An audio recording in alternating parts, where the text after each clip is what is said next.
Okay, Chair. Thank you very much. Okay, so I'd like to go ahead and call the order this meeting of the Open Space Authority on June 25th, 2026. Clerk, can you please call the roll? Director Kenneth. Here. Director Matthews. Here. Director Chapman. Here. Director Sutherland. Here. Director Ming Hyde. Here. Director Dominguez. Here. Director Gill. Here. We have a quorum. Thank you, and that was called to order at 6:36. At this time, any members of the public will have the opportunity to address the board on any item not on the agenda. Speakers will be limited to 3 minutes. Clerk, do we have any commenters? If there are any members of the public joining us via Zoom who would like to comment on this item, please raise your hand and I will call on you. There are none. Thank you. And now on to the approval of the June 11th, 2026 board meeting minutes. Does the board have any questions? I move to approve. Second? You want- All right. Moved by Director Kennett, seconded by Director Gill. Are there any public comments? If there are any members of the public joining us via Zoom who would like to comment on the approval of the minutes, please raise your hand. There are none. Thank you. Clerk, can you please call the vote? Director Kenneth. Yes. Director Matthews. Yes. Director Chapman. Yes. Director Sutherland. Yes. Director Ming Hyde. Yes. Director Dominguez. Yes. Director Gill. Yes. That passes unanimously. Next is the approval of the consent calendar.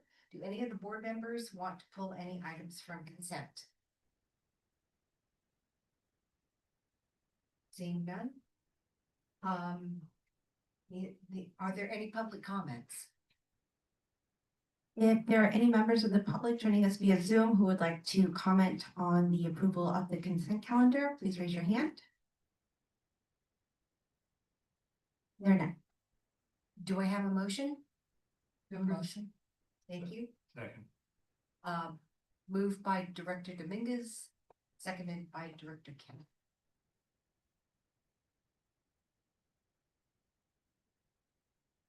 Director Kenneth. Yes. Director Matthews. Yeah. Director Chapman. Yes. Director Sutherland. Yes. Director Ming Hyde. Yes. Director Dominguez. Director Gill. Yes. That passes unanimously. Thank you. And now on to new business. Members of the public will have the opportunity to comment on any matter on the new business items following the presentation by staff and board questions. Speakers will be limited to 3 minutes. New business item number 1 is to approve the fiscal year 2026-27 Citizens Advisory Committee draft board plan. And I believe that Lee's going to be presenting. I am. Thank you, Madam Chair, and good evening, directors. It's wonderful to be here with you on this momentous and wonderful evening. Tonight, staff is asking the board to approve the fiscal year 26-27 CAC work plan, which supports the agency-wide work plan that your board approved at their last meeting on July 11th. A quick reminder of the Citizens Advisory Committee's purpose is to provide many avenues of input to and from the Open Space Authority's diverse communities.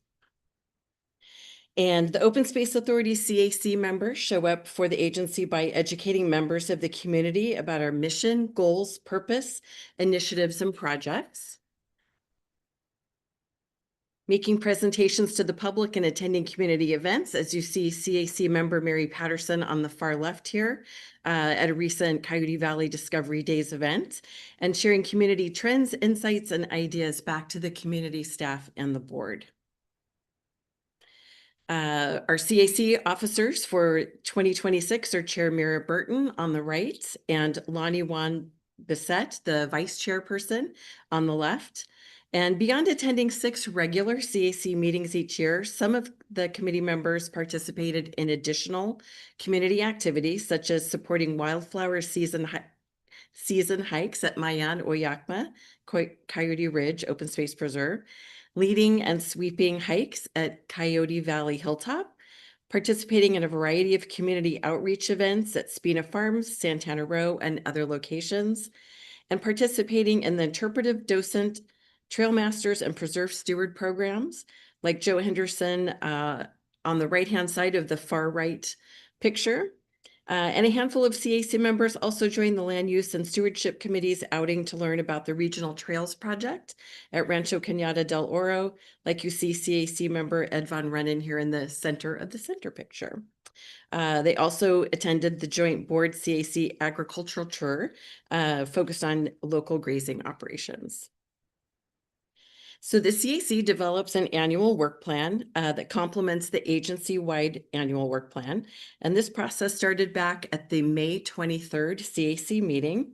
The committee drafted the plan and then reviewed it at the May 18th meeting to finalize it.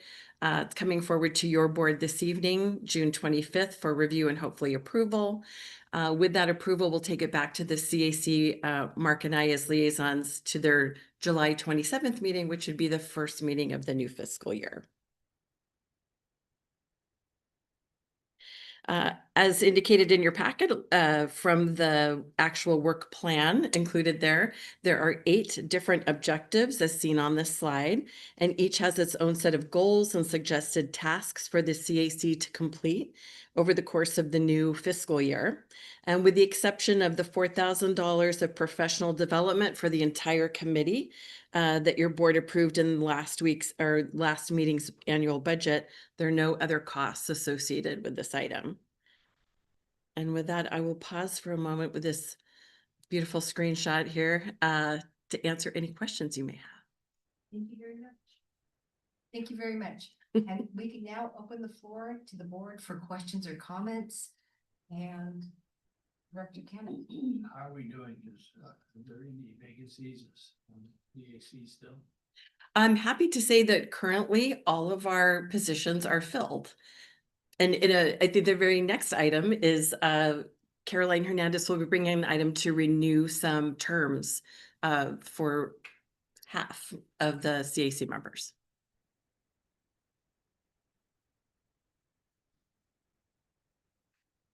Director Gill. I just go through the work plan, whatever you just has in our packet.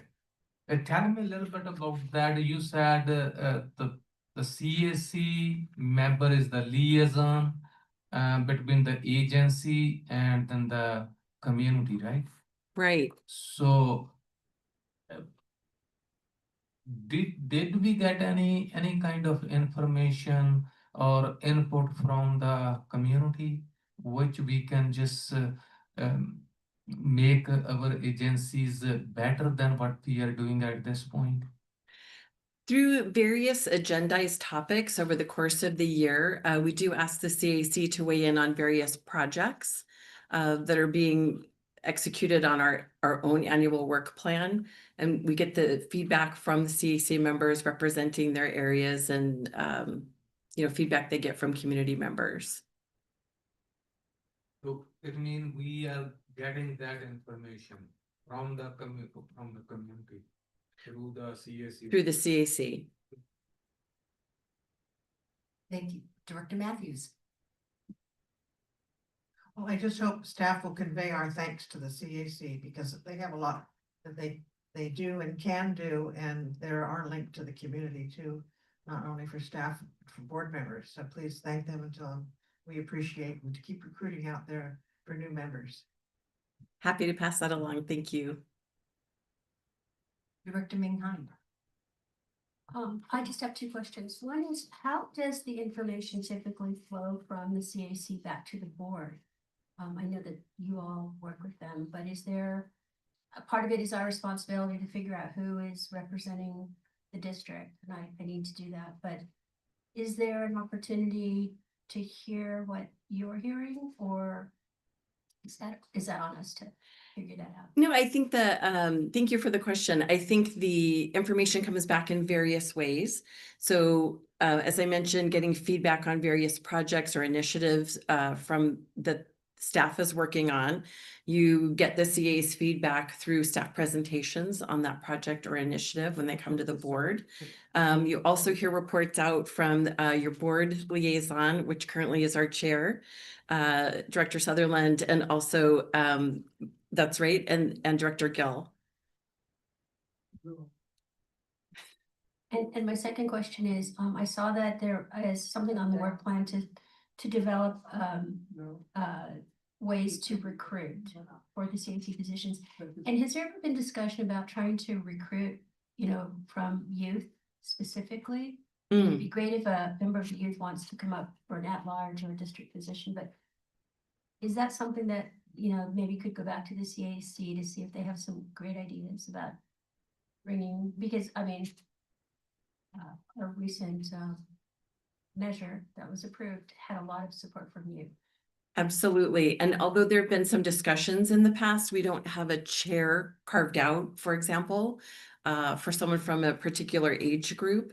There have been some efforts, I will say, in the past, but I do suspect that after our recent involvement with the community, perhaps we're a little more well-known and might be a little bit more of interest. Great, thank you. You're welcome.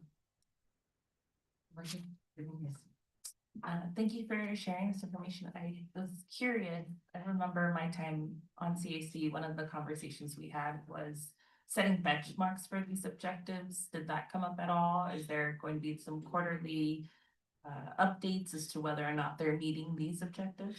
Another great question. Actually, in forming this work plan, it was brought up that to set some goals for participation. And that will be agendized at an upcoming CAC meeting to discuss how they want to go forward with that. Yeah. Thank you. And I just wanted to say thank you very much. I greatly appreciate being the liaison to the CAC. I find that they are very engaged. They're energetic. And they have, their leadership is great too. So I do want to thank the CAC members for volunteering and showing up, and they've been out to many of our events, staffing booths or helping, so they're Absolutely. great.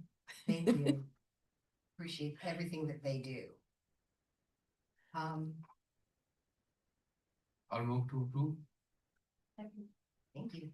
And any public comments, Carol? If there are any members of the public joining us via Zoom who would like to comment on this item, please raise your hand and I can call on you. Great. So we have a motion to approve the work plan for the CAC from Director Gill, seconded by Director Ming Hyde. Will you please call the vote? Give me 1 second, I'm catching up. Okay.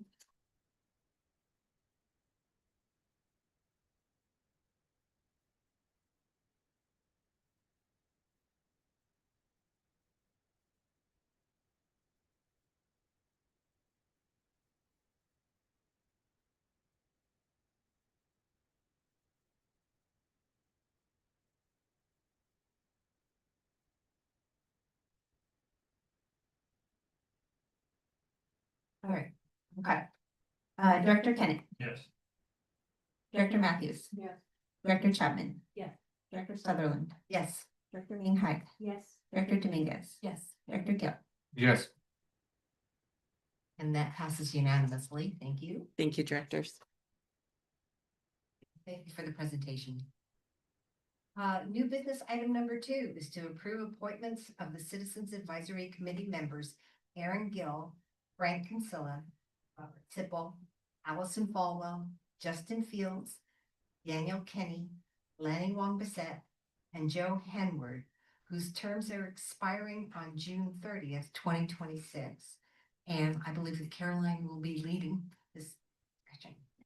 Yes, thank you, Chair. I'm Caroline Hernandez, clerk of the board, and I'm bringing to you a recommendation to approve the reappointments of Aaron Gill, Frank Kinsella, Robert Sipple, Allison Falwell, Justin Fields, Daniel Kenny, Lonnie Wong Bissett, and Joe Henwood for a new 2-year term starting July 1st, 2026 to June 30th, 2028. As Lee explained, the Citizens Advisory Committee is comprised of 15 members. 7 members are district representatives. The remaining 8 members serve at-large representatives. And CAC members serve staggered 2-year terms starting in July and ending in June. The CAC handbook states that CAC members in good standing can request reappointment by letting staff know of their desire to be reappointed, and such candidates will have their names submitted to the board for approval. The table on the screen shows which of the district and at-large members are expiring at the end of the month, as well as their attendance out of 12 regular meetings scheduled during the course of the 2-year term.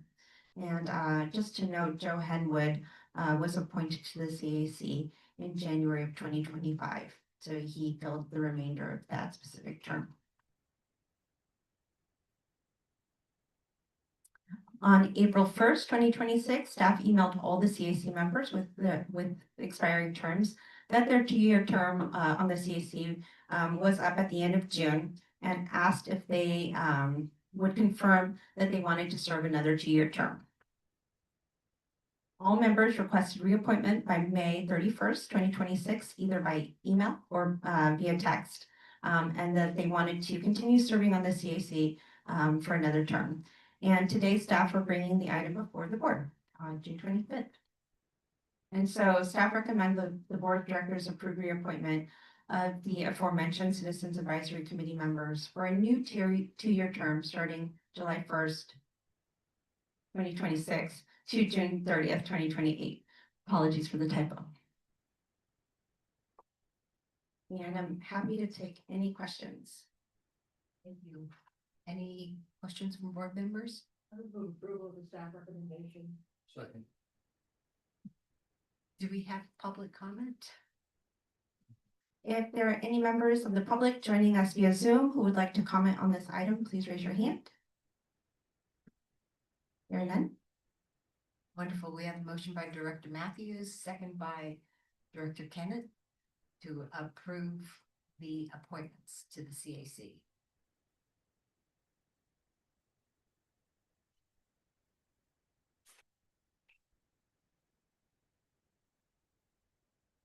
Director Kennett, Yes.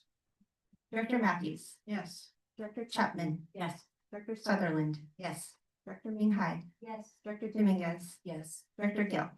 Yes. Thank you. That passes unanimously. Thank you, board.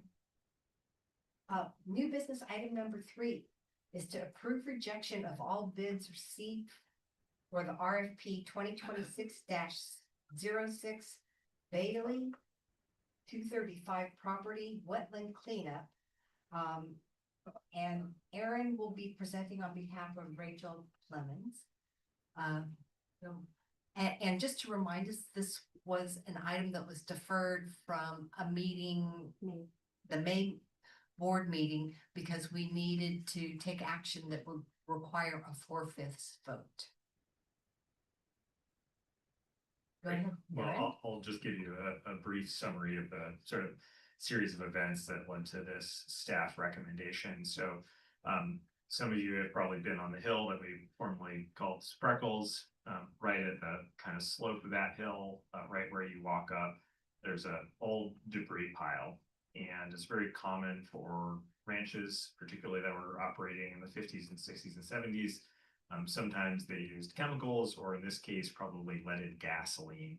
And then when they sort of dumped their junk in the sort of back 40 of the property in this case, those are now contaminated with trace levels of materials that we consider hazardous, both from a human health and safety perspective and from a disposal perspective. So our goal, of course, has been to clean this up before it's widely open to the public. To that end, we took the cleanup of the site, which included hazardous and non-hazardous materials, sort of ordinary junk, you might say, out to bid. We contacted 4 bidders, 3 showed up on the bid walk, and ultimately we received 1 bid, which was about $113,000.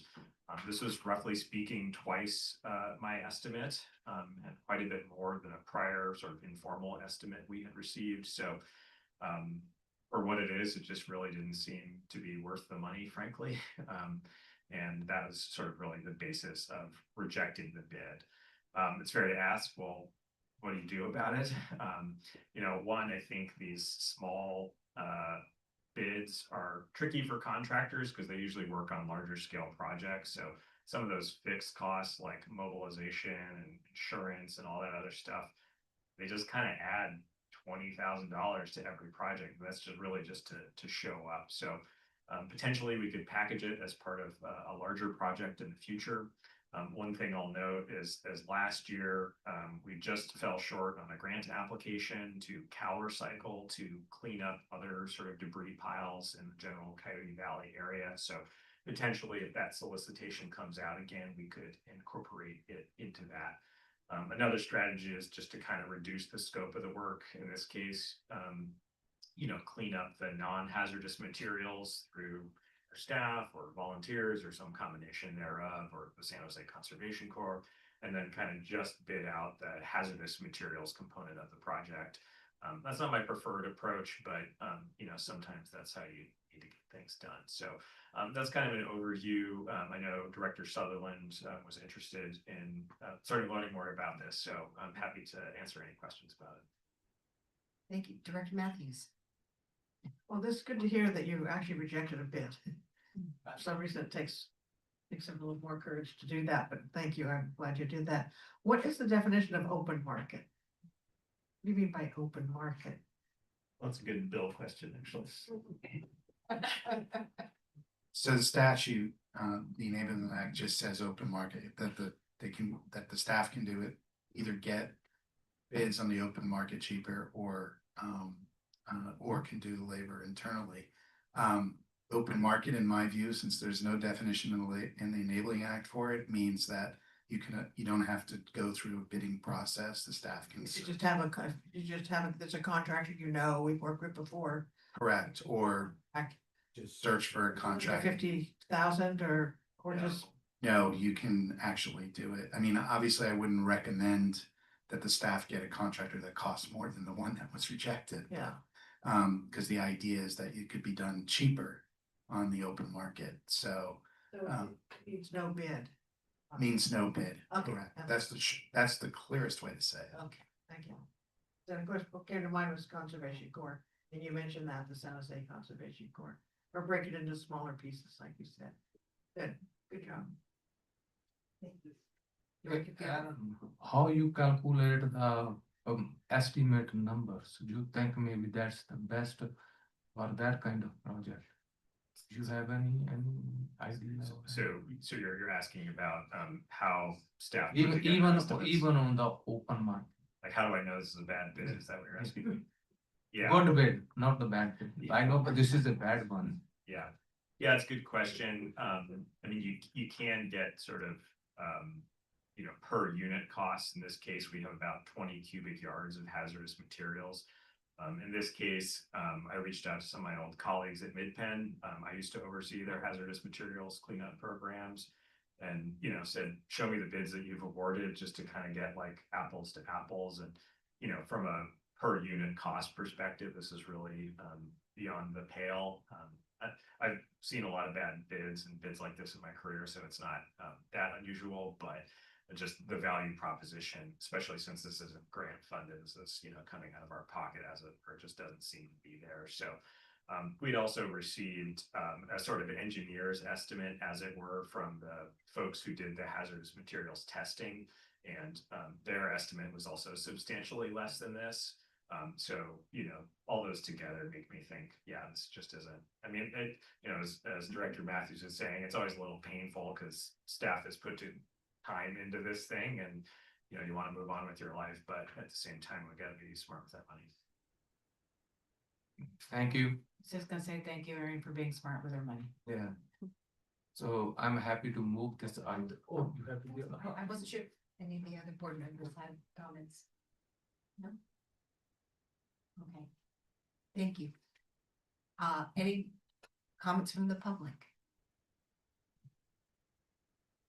If any members of the public joining us on Zoom would like to comment on this item, please raise your hand. There are none. Thank you very much. Yeah, I just want to be moved to approve because I'm happy to save money. Okay, that's moved by Director Gill, seconded by Director Chapman.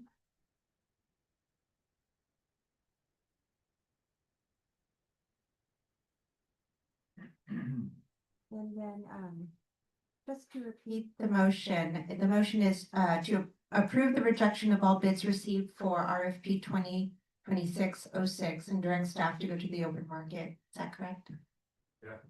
Correct.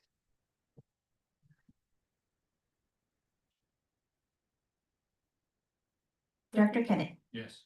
Director Matthews, Yes. Director Chapman. Yes. Director Sutherland, Yes. Director Ming Hyde, Yes. Director Dominguez, Yes. Director Gill.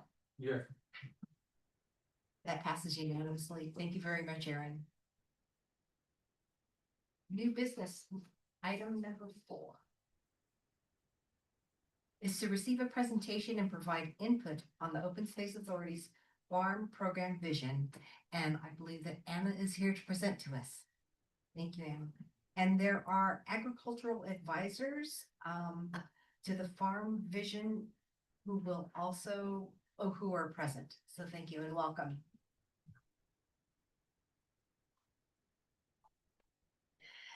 Thank you, directors. I'm going to turn it over to Aaron very quickly just to introduce the project a little bit.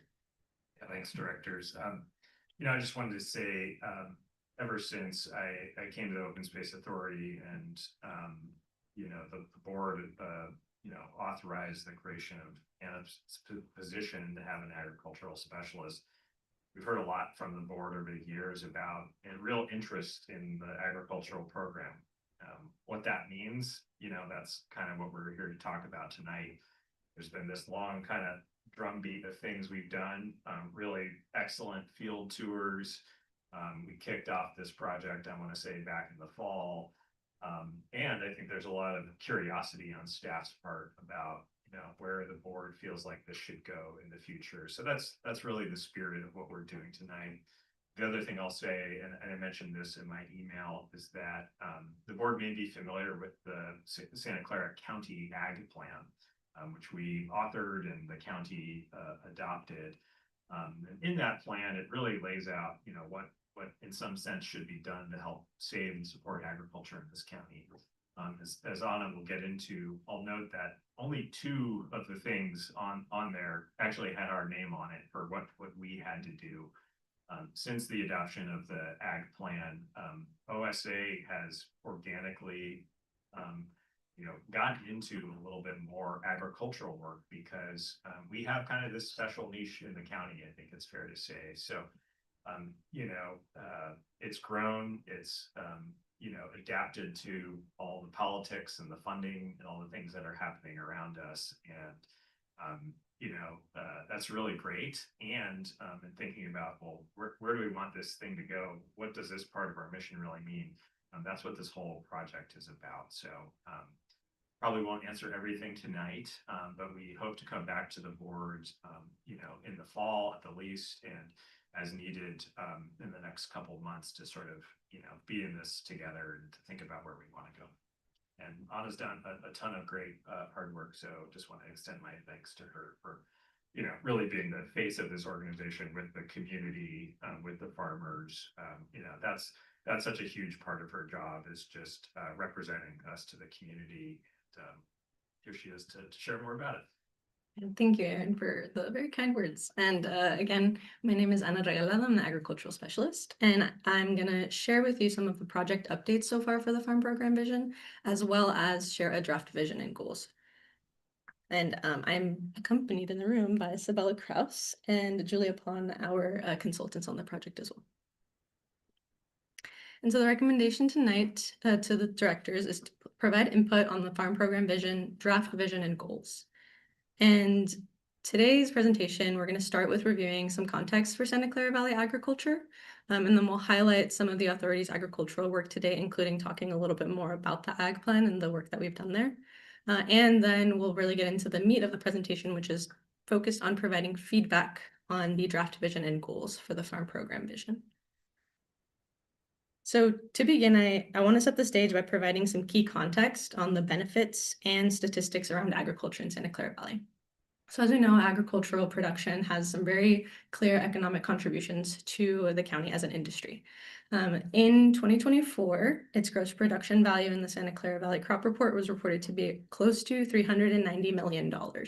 And that had been steadily increasing over the years and was about a 41% increase from 2014, which was 10 years prior. In addition to that, agriculture in 2014 employed around 8,100 workers annually. And through direct contributions and indirect economic contributions, contributed about $830 million annually to the economy.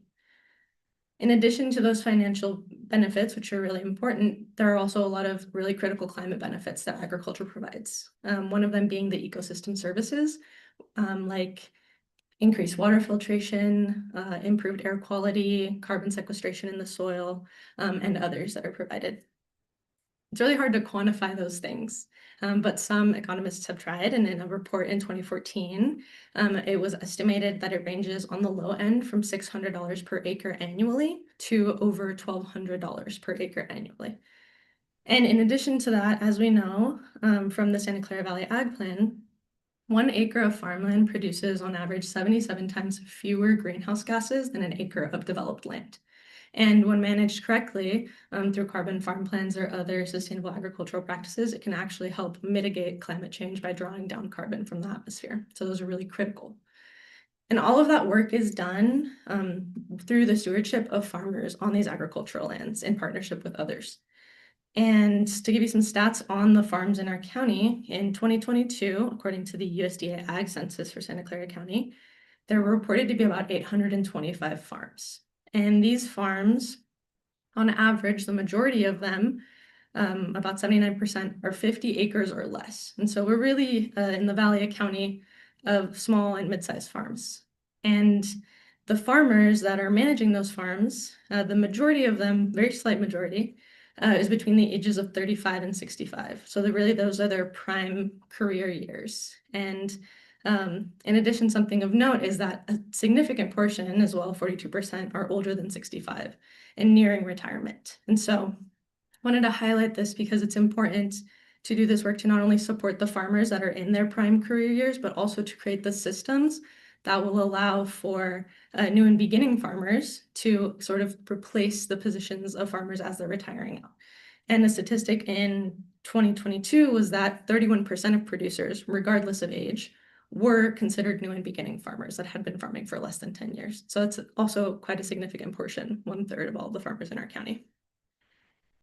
And, to give you some more context about the land used for agriculture in our county, we have this map here where you'll see in yellow the farmland resource that exists. And around it, the blue dotted line is that agricultural resource area as defined in the Santa Clara Valley Ag Plan. And although this is a significant amount of farmland still, it's thousands of acres, it is much less than it has been in previous years. And as we've seen, over the past 30 years, Santa Clara Valley has actually lost roughly or over 21,000 acres of farmland. It's a significant amount that has been lost. And to give you some context on current potential development of agricultural land. How many acres are you? So it's about at risk, I believe, 21,000 has been lost in the past 30 years. Yes. And as you'll see here, in the purple areas, those are the defined city limits, and the purple lines show the urban growth boundaries of cities in our jurisdiction. And as you'll see, there is farmland resources within those areas that are naturally at increased risk of development and conversion. And so it's incredibly important that we try to conserve as much agricultural land as possible. And the good news is that the Open Space Authority has done a significant amount of work to protect farmland in the area through various measures and in partnership with others. And so it leads to about a total of just over 1,000 acres of farmland protected, with a few hundred more being protected in the coming years as well. And so this is an increasing amount of work that's taking place to really protect the valuable agricultural resources that remain. And In addition to that work of doing the land conservation, of protecting agricultural land, as mentioned earlier by Aaron, the Santa Clara Valley Open Space Authority has also worked to participate in a lot of planning efforts around agriculture and what are the policies that should be used. One of them being the Ag Plan. And through that, there were 4 focus areas established. And this, like Aaron mentioned, was really meant to be a North Star for the county in the programs and the ways that they would support agriculture for its environmental and economic benefits. And it was a great first step to set up an initial implementation framework, but it did not have a complete implementation plan. And so part of this work is that was initially stated for the Open Space Authority was out of the 12 objectives that fell under these 4 focus areas. In phase 1 of implementation, the Open Space Authority was assigned to 2. That first objective was Objective 5, which was establish a regional conservation easement purchasing program, and Objective 11, which was develop and launch a Santa Clara Valley agriculture campaign. And in the years since the adoption of the Ag Plan, there have been significant strides towards both of these objectives. For Objective 5, we have secured SALC funding as well as one-time reserve funding through an MOU with the county to support this program and these conservation easement purchases, and have purchased several conservation easements in the San Martin area with these funds. In addition to that, for Objective 11, we've directly supported and worked with the agricultural liaison in the county, Julie Morris, as she is developing a Santa Clara Valley ag marketing campaign. And you might have seen actually some of her billboards and some of the websites that she's developing as part of this. And so this work has been incredibly significant and has made great contributions to the effort. But as you know, we've also done much more than this. And just to give you a little bit of a bird's eye view of that work, starting back in 2003, the first agricultural conservation easement was established by the Open Space Authority in the Pajaro Valley on around 300 acres. And since then, we've also been working to conduct other agricultural support work, including publishing the Santa Clara Valley Green Print that had recommendations for working land protection, working to publish the Santa Clara Valley Agricultural Plan in 2018 with the county, and also protecting agricultural lands in partnership with others, such as Post for CV Camp, and supporting the Land Trust of Santa Clara Valley in their acquisition of agricultural easements. And now, all of that work has sort of led us to the present day, where we're really trying to define how we're going to continue doing that work in the creation of the farm program vision. And I want to talk a little bit about the opportunity that OSA has here with this farm program vision, and why I think it's important for us to really define our work as we move forward. So, as we know, Santa Clara Valley agriculture is incredibly valuable locally for all of the direct and indirect benefits that it provides, and it plays a unique role that is important to protect. Statewide, there are also several policies and programs that are increasingly prioritizing solutions like agriculture that deliver multiple benefits. The Open Space Authority, with its mission, partnerships, experience in core capabilities like conservation, stewardship, grant program management, and more, is really well positioned to help support these efforts and foster a thriving regional food system.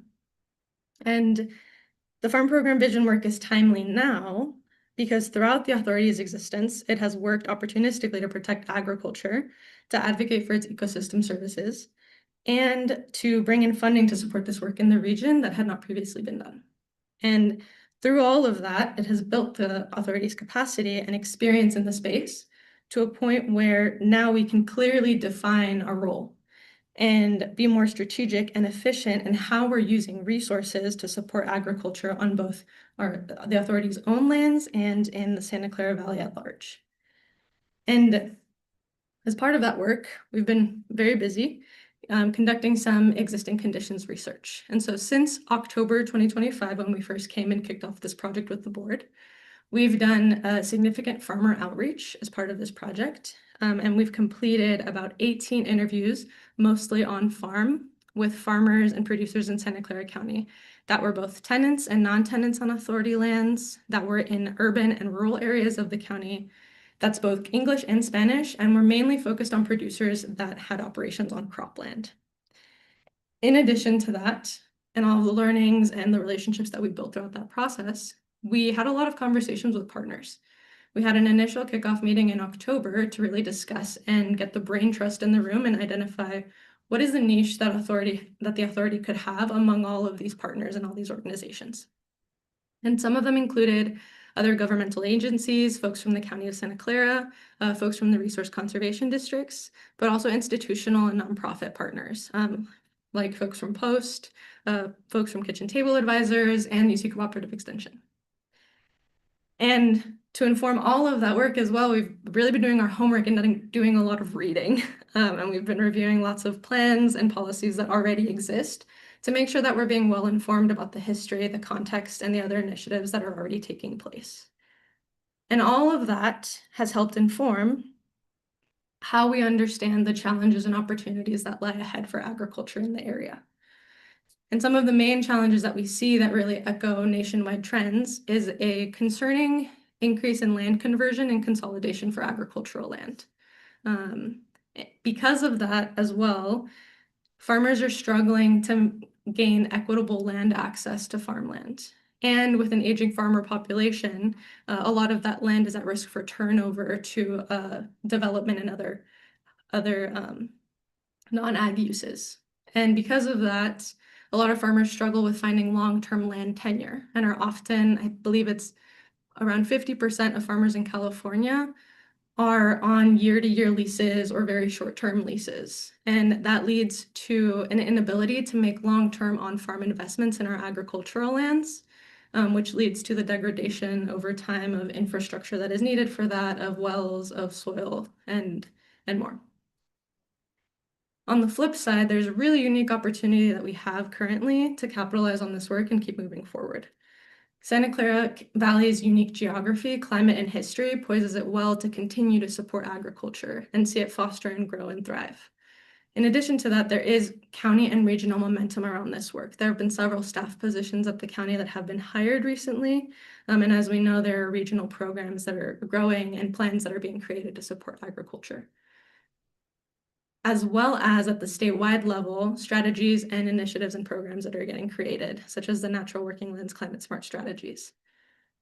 And we have a large pool of both existing and new and beginning farmers that we can partner with and work with to support all of these efforts. And we can utilize OSA's experience, especially around public engagement, to help bring awareness to this work and create an informed public to support not only our work, but agriculture at large.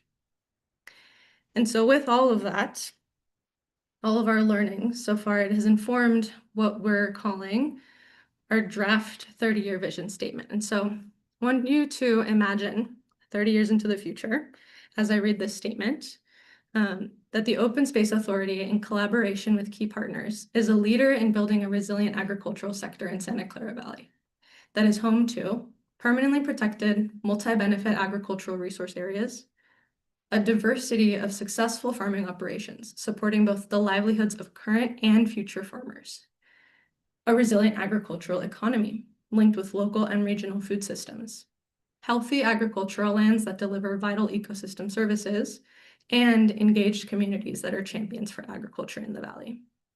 So we might see some of these things now in pieces, but we really, in 30 years would like to see this vision come to fruition. And the question that I have for you all now is, through the chair, if this vision is resonating with you or what pieces of it do resonate, and any comments you have around this as it is in its draft state right now.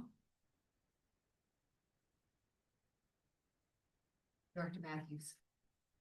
Yeah, this is a really interesting topic.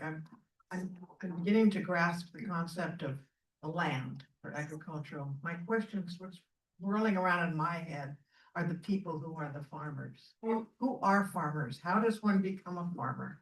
Are they owners? Are they tenants? Are they employees?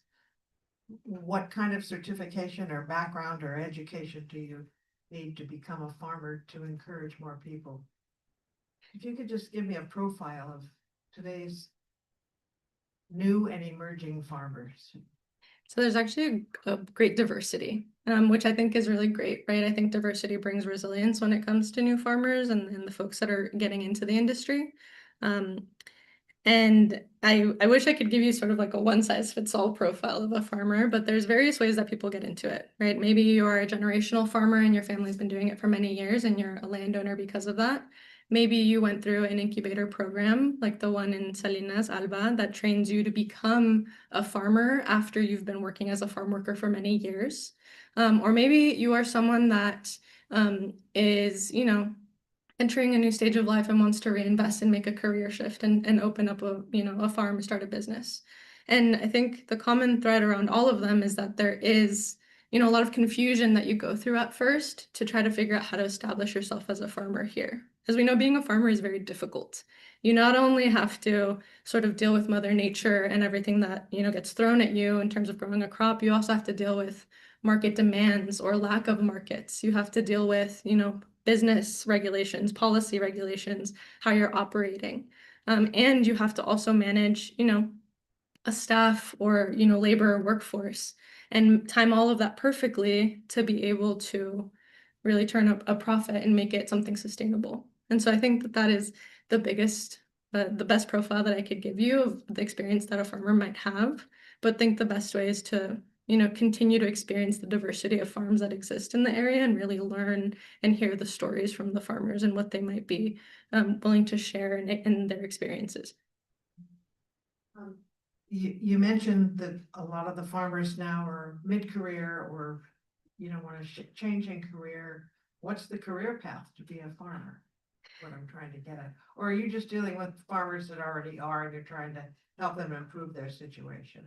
Most of the farmers that we've interviewed for this project are farmers that have been farming either they're new and beginning for the past 10 years or they're very fully established. We kind of reached a diversity. And I think that there are plenty of new farmers that, maybe we haven't reached out to, but that we will continue to grow relationships and build relationships with as we conduct this work. But all the farmers that we worked with, there's data that we have that shows the sort of spread of how long they've been in the industry.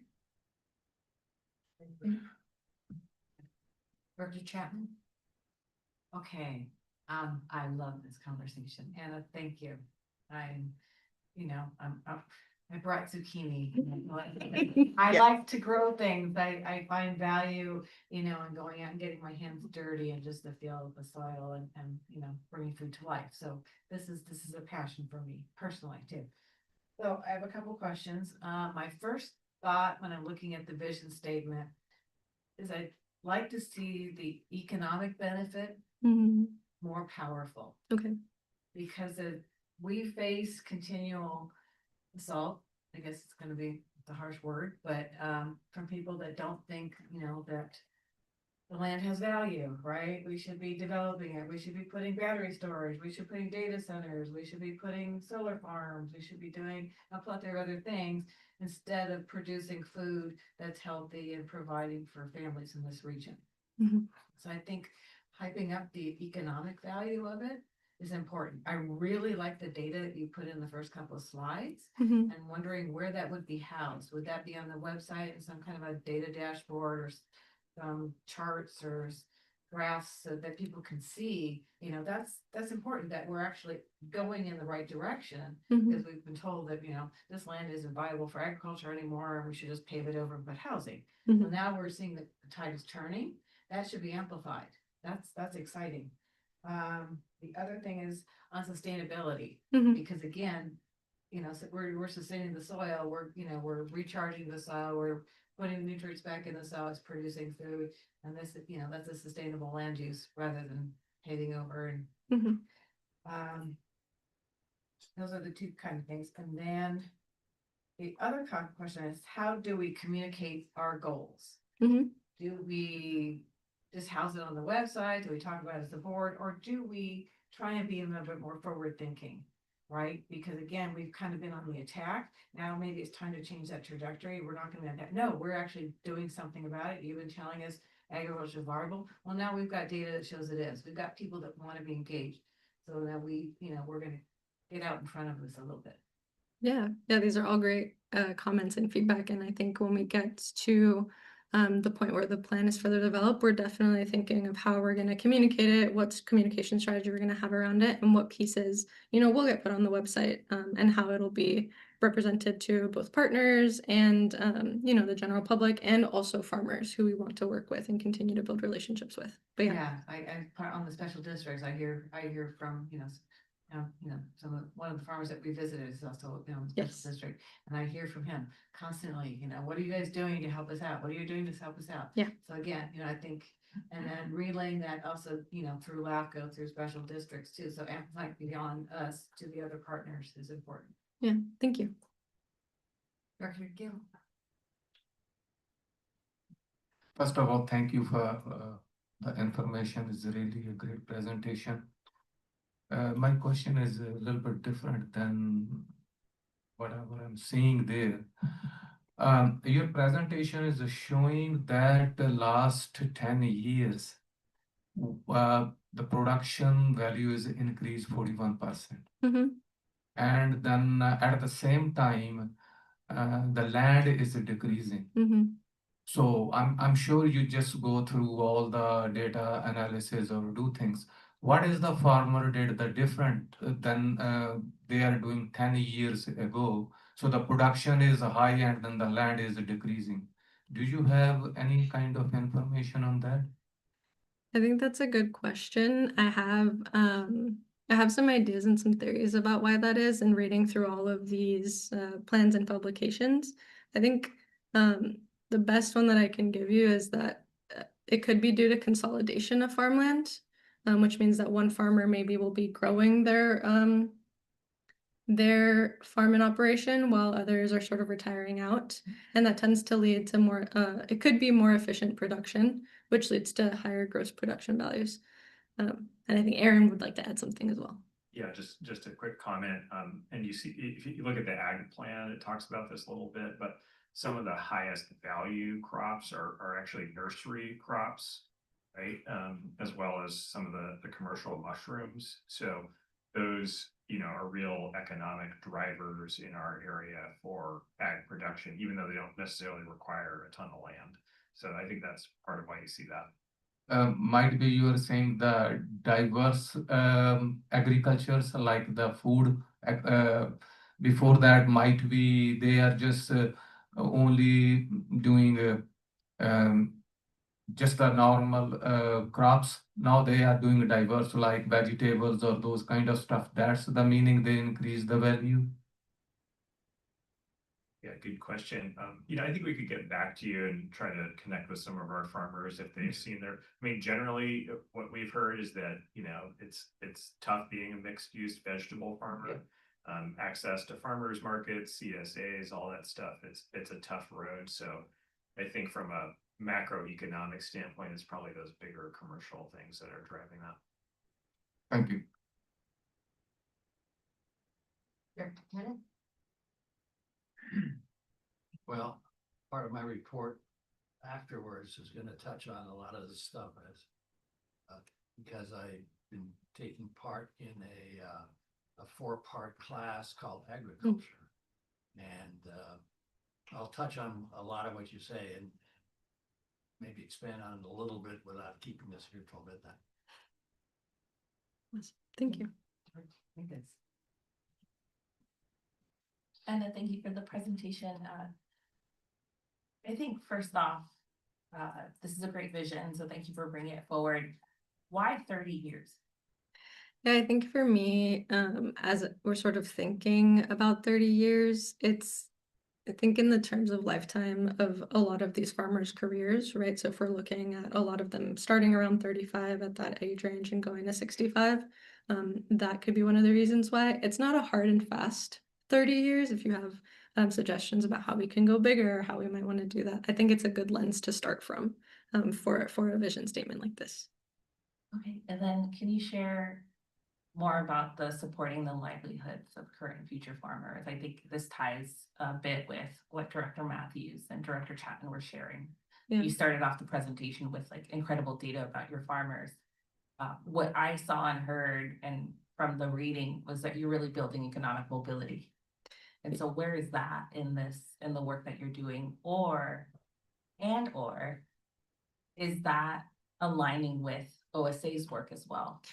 Yeah, I think that's a great question. As we get into the goals, you'll see that some of the work that we'll do and support needs to be in partnership with others, right? Oh, the Open Space Authority is not an economic development organization, but we recognize that it's a key part because specifically for agriculture, farms as a business need to be sustainable, need to be viable, need to be resilient in order for them to continue on for long terms of time, right? And so for me, I think in creating this vision statement, I really wanted to put in here, part of that is not just the farms themselves being profitable, but also the farmer feeling like it's a sustainable lifestyle and career choice for them as well, right? And so for me, it was really important to sort of highlight from the people point of view, supporting their livelihoods specifically in this. And I do agree, right? The economic benefits of this is really important, but I think there's an opportunity here to also highlight some of the environmental and people benefits as well, which I think really pull to the emotional side of why this work is so much more important besides dollar amounts and besides,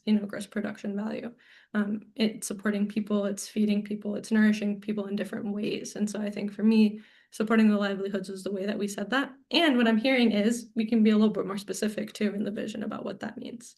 Well, you just shared so much about all the like access points that you're Yeah. supporting. And so I wonder if the word supporting really doesn't encompass everything that you're doing. Mhm. So I just I wanted to hear more of your thoughts around that. Yeah. Yeah, similar to the diversity of successful farming operations, I almost think that limits you. And so Mhm. what does that mean for you, and how do we expand on that, especially on such a big 30-year audacious goal? Like, Yeah. how do we pull all of those elements out and formalize a vision statement that clearly defines where you want to see 30 years from now as the success of the work that you're doing? Yeah, and I think too, as we'll see in the structure of the plan as it further develops, I think the vision was really meant to be this high level overarching star to work towards. And as you'll see as we go through the goals, the more granular you get in the work, the more specificity there is. And so we'll be, wanted to keep this broad enough and general enough that it could be enduring for 30, 40, 50 years, and that folks could interpret it as they saw, as we're needing to adapt the work, change the work, iterating on projects and initiatives throughout the years. Yeah. Thank you. Thank you. Thank you. Director Moonheim? First, I want to say your presentation was excellent, and not only your presentation, but the way you presented it. And I could hear the enthusiasm in your voice. How could anyone not smile and be on board after hearing you speak? Thank you. Well, I have a question, and I don't know if you came across this information. But when you had the map up of sort of the agricultural land remaining in the valley, and then the areas under threat, which were in the urban service areas, do you have an idea of the percentage of agricultural land under long-term WMSNAT contract? Do we assume that if you're a farmer, you're going to take every tax advantage? Or is there land that is currently being farmed, but they're leaving that window open for development? Because once that window's open, it's very hard to shut it. Yeah, I think that's a great question. And answering that question in its multiple parts will take a lot of analysis and a lot of investigation. And so I think it can be off agenda. Yeah. And if you just come across something for me to read myself, just send me the link. Yeah, happy to follow up with you on that. Thank you. I had some questions and I was trying to figure out how this works with the Santa Clara County Ag Plan. Yeah. So, is this separate from the Ag Plan or does it replace the Ag Plan? It's separate from the Ag Plan. Okay, and so this is basically OSA's plan. Correct. And then the objectives from the Ag Plan, I know we have two. Yes. But are the other ones moving forward? So what I can tell you for the rest of the Ag Plan is that there are efforts underway at the county level and among partners to really try to answer that exact question, right? Okay. Who is working on each of these pieces and trying to create more collaboration around that. And so I can tell you that in the coming years, you'll definitely see more reporting and more updates on that, but it's still in process. Okay, and then, Are these your envisioned partners on this matrix here? So that is, yes, that is the next slide, but we can sort of go into it a little bit if, Oh, that's, I'm sorry. yes, no, you're good, yes. Then, thank you for the vision. Of course. I love vision. And then our responsibilities will be to these steps here, correct? They'll be further defined by the goals, yes, the Okay. goals and objectives and the implementation plan that we create as part of this. Thank you. Yeah. Thank you very much. Of course. Any other questions? I do have a Director follow-up. Mingus. You sparked something. When you were in all of your research, the policy work, Mhm. the partnership conversations and the interviews, where do you see the gap that OSA fills? And which one of those goals is it? Or is it all? Or is it 1 out of 5? Like, where's the gap in Yeah. that you also want to maintain for 30 years? Yeah. I love that question, and I'm actually going to go on to this slide to sort of highlight that more visually for you all. So thank you for the segue. Yeah. If you don't mind, through the Yeah. chair, before we go into this next part, I think it's really important to just emphasize something, especially Director Sutherland. The Santa Clara Valley Ag Plan was the vision of the Open Space Authority. And it came about in 2016, 2017, basically as a Hail Mary pass, because the city of Morgan Hill was about to annex many, many acres of prime farmland for development. Right at that time, the state of California started a new program called the Sustainable Agricultural Lands Conservation Program, or SALC. And it was the first time the state of California linked agricultural lands or working lands with climate. This agency, seeing that opportunity and to try to stop annexation of prime farmland, applied for that first grant and got the very first strategy grant to write the ag plan. But the requirements required a county to adopt it.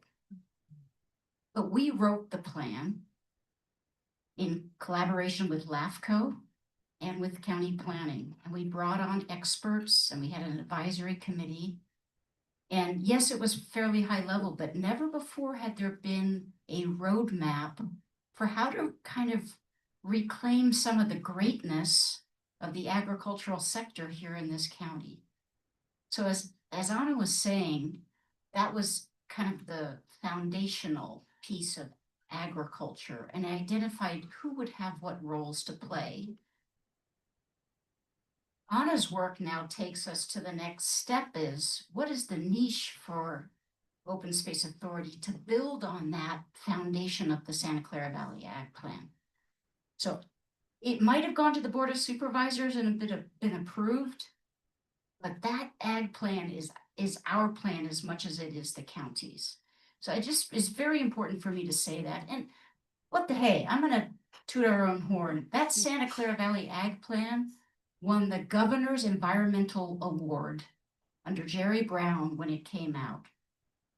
And we have used it, and Megan Drager can tell you this, to attract millions of dollars of grant funds from the state of California to protect the ag lands that Anna showed you on that map. So that's the foundational work. And now we're building on that to take it to the next level. Exactly what can we achieve? And yes, we have a 30-year vision, but what can we achieve in the next 1, 2, 3, 4, 5 years? Thank you. Thank you. That's really helpful. Yeah, thank you, Andrea. And I think to answer your question, Director Dominguez, one of the things that is coming out of these one-on-one meetings that we've had with partners is what we're calling our partner resource matrix. And in its draft format, as you can see here, it really organizes all of the partners that we've had conversations with against the resource areas that we've identified are most needed by farmers in Santa Clara Valley. And what you'll see here is that the cells in dark green are areas where these partners are leading, right? So as we'll see, there are a great many partners leading in technical assistance and business advising for farmers. There are a great many partners leading in market access and economic development. But you'll see the areas where there are clearly less, where there's clearly less support currently. Namely, one of them is land access for farmers, another is agricultural land preservation, and also public education and engagement among those.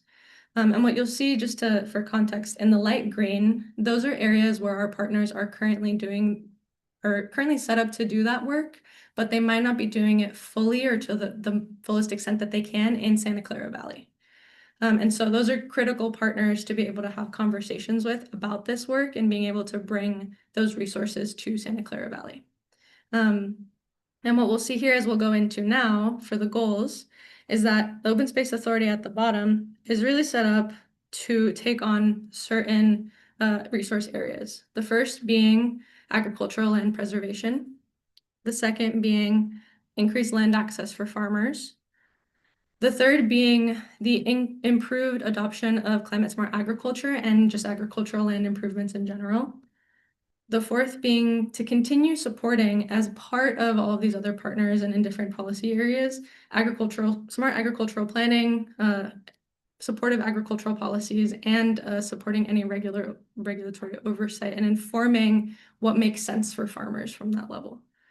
And lastly, to capitalize on all of the capabilities that we have as an agency to connect with the public, to engage with them, and to help share information and knowledge about the importance of agriculture, as we've done for conservation and for wildlife and for habitat and for all of the other topic areas that the Open Space Authority works to support. And so I hope that answers your question. And I want to go into a little bit more specifics, and you'll see in front of you there's a handout as well that has these written out, but I want to run through the goals with you in their draft form, and then receive your feedback at the end on which ones are resonating, if you think there's anything we missed, and yeah, any other feedback. So to elaborate on goal 1, which is really around permanently protected farmland, the goal that we have as written in its draft format is to identify and permanently protect agricultural land through different mechanisms, with a priority on lands that deliver multiple benefits within defined agricultural resource areas. And I think for context, I'll just say before I go further into the goals, that these are meant to be a step below the vision, right? And so they're meant to get a little more granular, a little more specific. And together with the vision and with the implementation plan, we'll really detail out how specifically we're conducting this work. And so you'll see that it really echoes what's in the vision. It really echoes what's in the partner resource matrix, but provides another level of specificity. And the goals are meant to be as enduring as the vision. And so there's not, these aren't measurable. There aren't metrics attached to these, but you will see that in some of the objectives as we develop them to be able to inform how we're achieving these goals.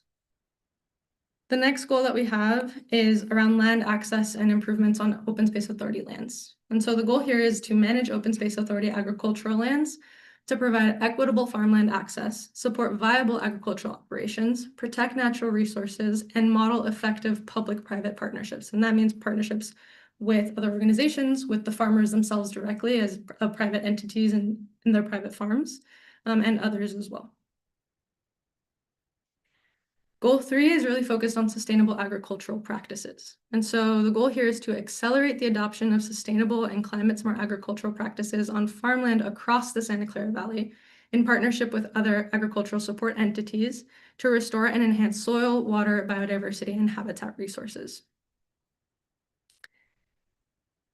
Goal 4 is around an economically resilient agricultural sector. So it's to promote an economically resilient and diverse agricultural sector through policy and project advocacy at the local, regional, and state levels, and through participation in food system, working lands, and conservation collaboratives and cross-sector partnerships. So one thing that you might note is that the first 2 goals were very focused on OSA lands, on how we're managing them. Goals 3, 4, and 5 are really rooted in partnership and how we're working and collaborating with others to accomplish these goals. And the last one of those being a stronger community connection to agriculture. So the goal here is to foster opportunities for the public to connect with local agriculture, gain awareness of its multiple benefits, and become champions for a thriving agricultural sector to ensure long-term resilience of Santa Clara Valley agriculture. I think this one's really important because without an informed public and a public that is championing local agriculture and the support of it, market demand isn't driven and support around policies isn't as strong as it could be. And so this is really critical to have as a goal as well. And so with all of that, after I ran through them very quickly with you, I want to just go through some next steps for the project and share that we'll be doing the same presentation with the Citizens Advisory Committee on July 25th or 27th. I might have the date wrong. And from July through September, we'll be drafting the vision document in its entirety and creating the 5-year implementation plan to go along with it. So as Andrea said and mentioned, right, we have the 30-year vision, we have the long-term goals, and we have a 5-year implementation plan for the next 5 years to say this is what we're doing in year 1, year 2, year 3, year 4, year 5 to work towards those visions and goals actively. In the late summer, we'll also start to have more conversations with partners, more tangibly about the things that are coming up, about the objectives that we create, and really getting their feedback on the farm program vision. And in the fall, we'll return back to the board with a completed vision document and a recommendation around how are we adopting it, how are we implementing it, and really a complete report for you all on the final project. But with that, want to ask you if you have any questions, suggestions, or comments about the goals. And if there's anything you want to make sure is in the plan document, and if you have any remaining questions. Thank you. I'll look for my board members. Yeah. Director Kenneth? One thing I've been advocating on a regular basis at the Farm Bureau, the meetings I go to, is how people take for granted farming, the food that people don't care. They go to the supermarket, there it is, don't worry about it, we go home. Don't even have to think about it. And anything you can do to prevent that from that sense of ingenuity, if you will, from the part of the public, I think this is a great step to help with that. And if you would be so kind, because of my next class on what I'm gonna report on later, I would like a copy of the goal portion, at least, of your presentation. If you would be so kind to send that to me. Yeah, happy to. And I've urged the Farm Bureau, both the local Farm Bureau, the state Farm Bureau, and the federal Farm Bureau, that they need to start letting people know what it takes to put a carrot in the on your salad. So anyway. Yeah. Thank you. Thank you. Thank you.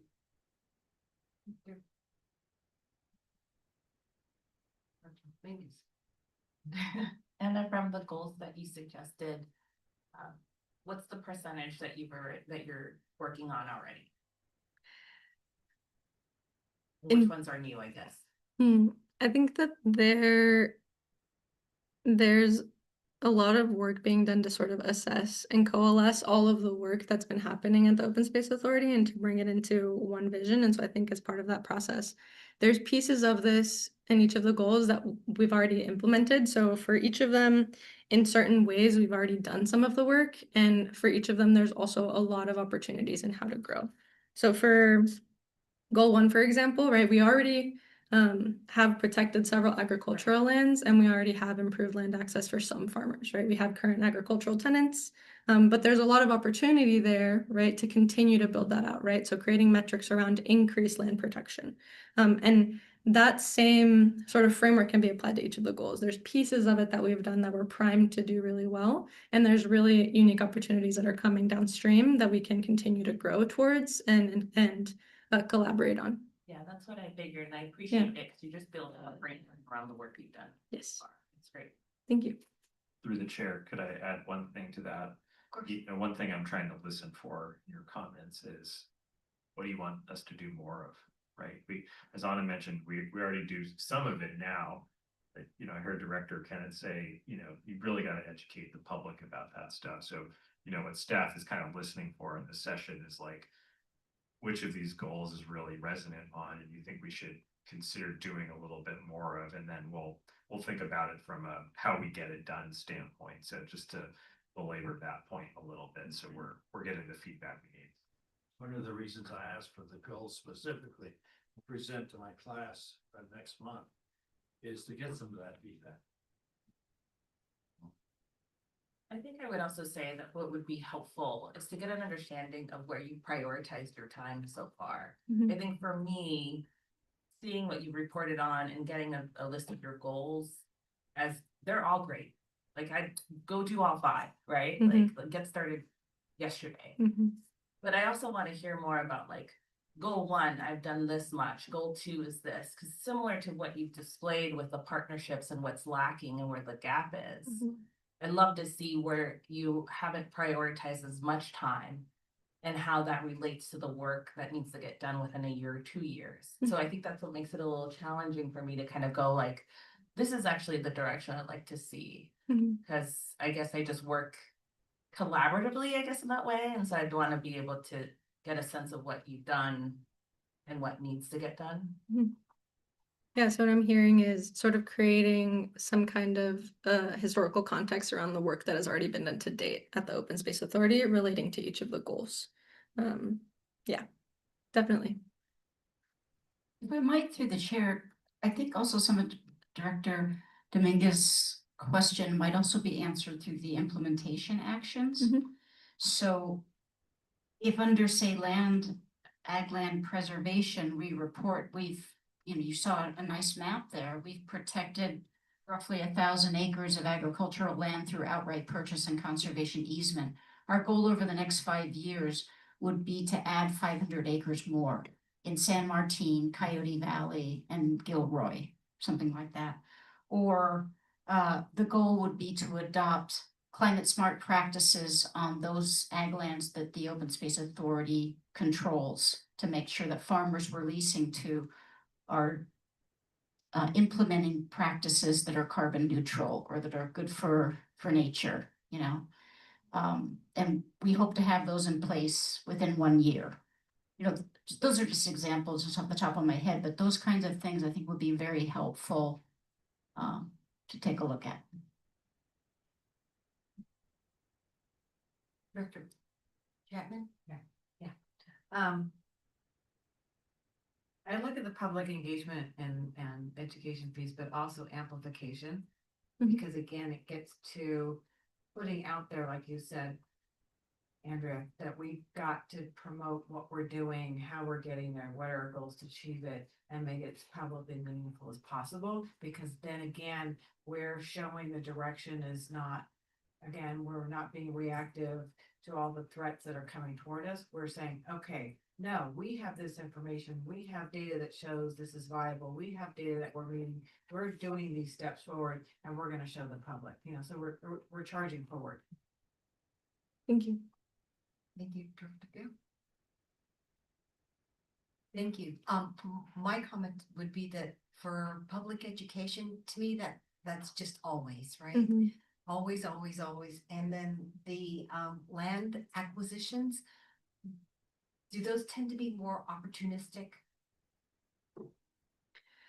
I think. Yeah, I think so. I think historically, all land acquisition has to be done with willing partners and with willing landowners. And so I think that naturally tends to lean towards being a little bit opportunistic, but I think that part of goal 1 is to figure out a way to be more strategic about it, right? To identify certain priority areas, to create metrics around how we're doing that work. Yeah, similar to how we've done land protection in Coyote Valley for CV Camp, right? A lot of that has been opportunistic and has been taking place as, willing landowners sort of want to engage in that process, but there was a plan around it and goals and reasons why we specifically wanted to protect land in that area. And so I think something similar will be part of what is created as part of the, the implementation of this vision over time. Wonderful. And then for the public engagement and education, can we please just be aware of different languages? Yes, definitely. I know that we've been great at that, but we'd like to always know about. Okay? Yes. Yeah. Thank you. Any other comments? Oh, sorry. One more. Yeah. I'm also very excited, like Director Chapman. So let's keep talking about this till 11 p.m. Yeah. So what is that cross collaboration with your goals to the goals of CV Camp?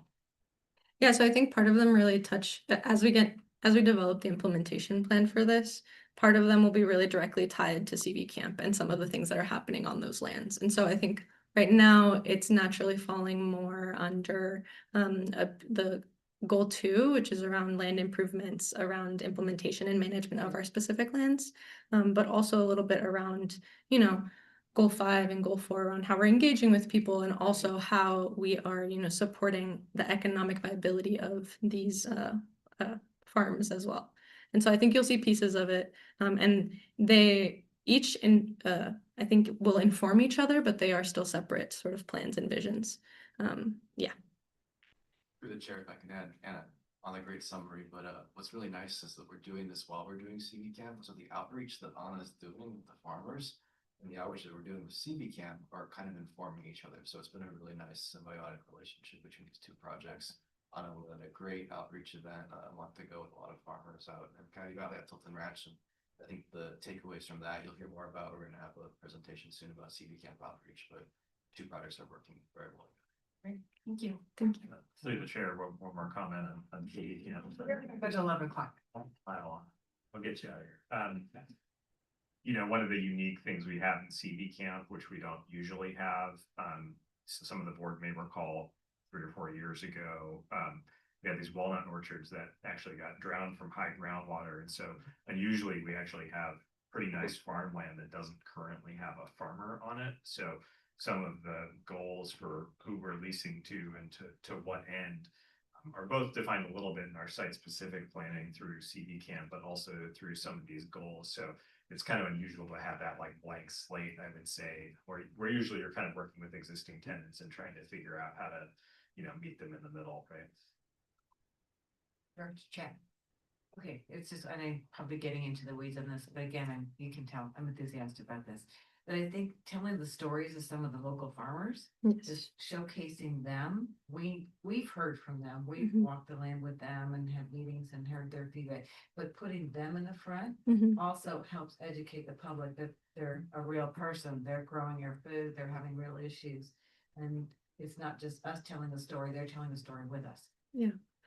Yeah, I think that's important, and finding equitable ways to do that within their very busy lives and production schedules and running a business and doing all of that. But yes. It might be a 2-minute, you know, Mhm. like Yes, whatever, why I love what I do. exactly. Yeah. Thank you. And any other comments or questions from board members? We do have one speaker from the public. I'll leave that to you, Doug Muirhead. I sure hope so. That's why I came down here tonight. My name is Doug Muirhead. I live in Morgan Hill. Some of you have heard me speak before. I'm pleased that the work that Supervisor Wasserman and people like you did many years ago to create the county agricultural framework. It's not sitting on a shelf gathering dust. That's the good news. And I mean, I'm very impressed at the positive presentation you just received tonight. I'm here with a but. It'll fit under goal 5, public support. In early June, OSA staff presented an item called Coyote Valley Agricultural Status Spring 2026 Status, something like that, with the South County Farms Association at Tilton Ranch. And it wasn't very long into that presentation that some of the people in the room started saying, what you're doing is harming our farming operations. And one example that was given was that you were not renewing grazing leases, so they didn't have a way to feed their cattle. A little later on, one gentleman gave you a list, which I couldn't hear, but his closing piece was, and this is what we believe in spite of what you're telling us. Now, this was then followed by people like your CAC member, Aaron Gill, and others who made it very clear that there was only one priority in this whole plan, and that is you had to have operating successful farms. And all the other things that were being talked about, like farm stands and education centers and other things like that only made sense if you had farms that were successful. So I don't know how representative this particular group was compared to all the other comments that you've gotten from your interviews and stakeholders and that sort of stuff. But I was really surprised, and not in a good way, by the tone of that. And your staff did the best they could to, let's keep going forward, folks, and so I'm pleased about that. I'm going to make a comparison with two general plans, one from Morgan Hill and one from Gilroy, because I think one approach is the one you're taking and the other one is that I would prefer. The Morgan Hill general plan update for the health element was all, these are the good things we're going to do. It's all very positive. Gilroy's taken a slightly different tone. They're saying, we want to talk to you about improvements we should make in our environment, but we also want to be cognizant of some people are going to be very concerned about these changes negatively impacting the way they want to live their lives. The 3 minutes is up. Oh, fortunately, I was done. I like Gilroy. Did you want to wrap it up? The wrap up is, I think the plus and minus approach is better. And from what I heard at that one meeting, I think you've got some work to do in that area. Thank you. Thank you. Thank you for your comments. So, does staff have what they need from the board?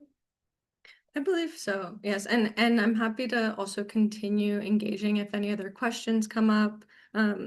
Director Ming-Hyde, I know you had that question about the percentages of land that are under threat and doing some more analysis around that. But if any of these questions, concerns, curiosities come up, I'm happy to continue engaging, and feel free to reach out so we can continue talking about this. But yes, thank you so much for your feedback tonight and for your time. And I am sure you're going to have a lively discussion with the CAC. Yes, thank you.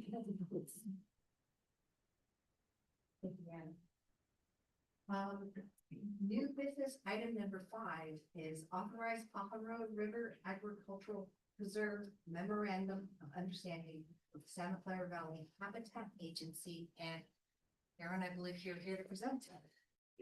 Good evening once again. I'm here tonight to talk about some of our partnership work with the Valley Habitat Agency down at our Pajaro River Agricultural Preserve.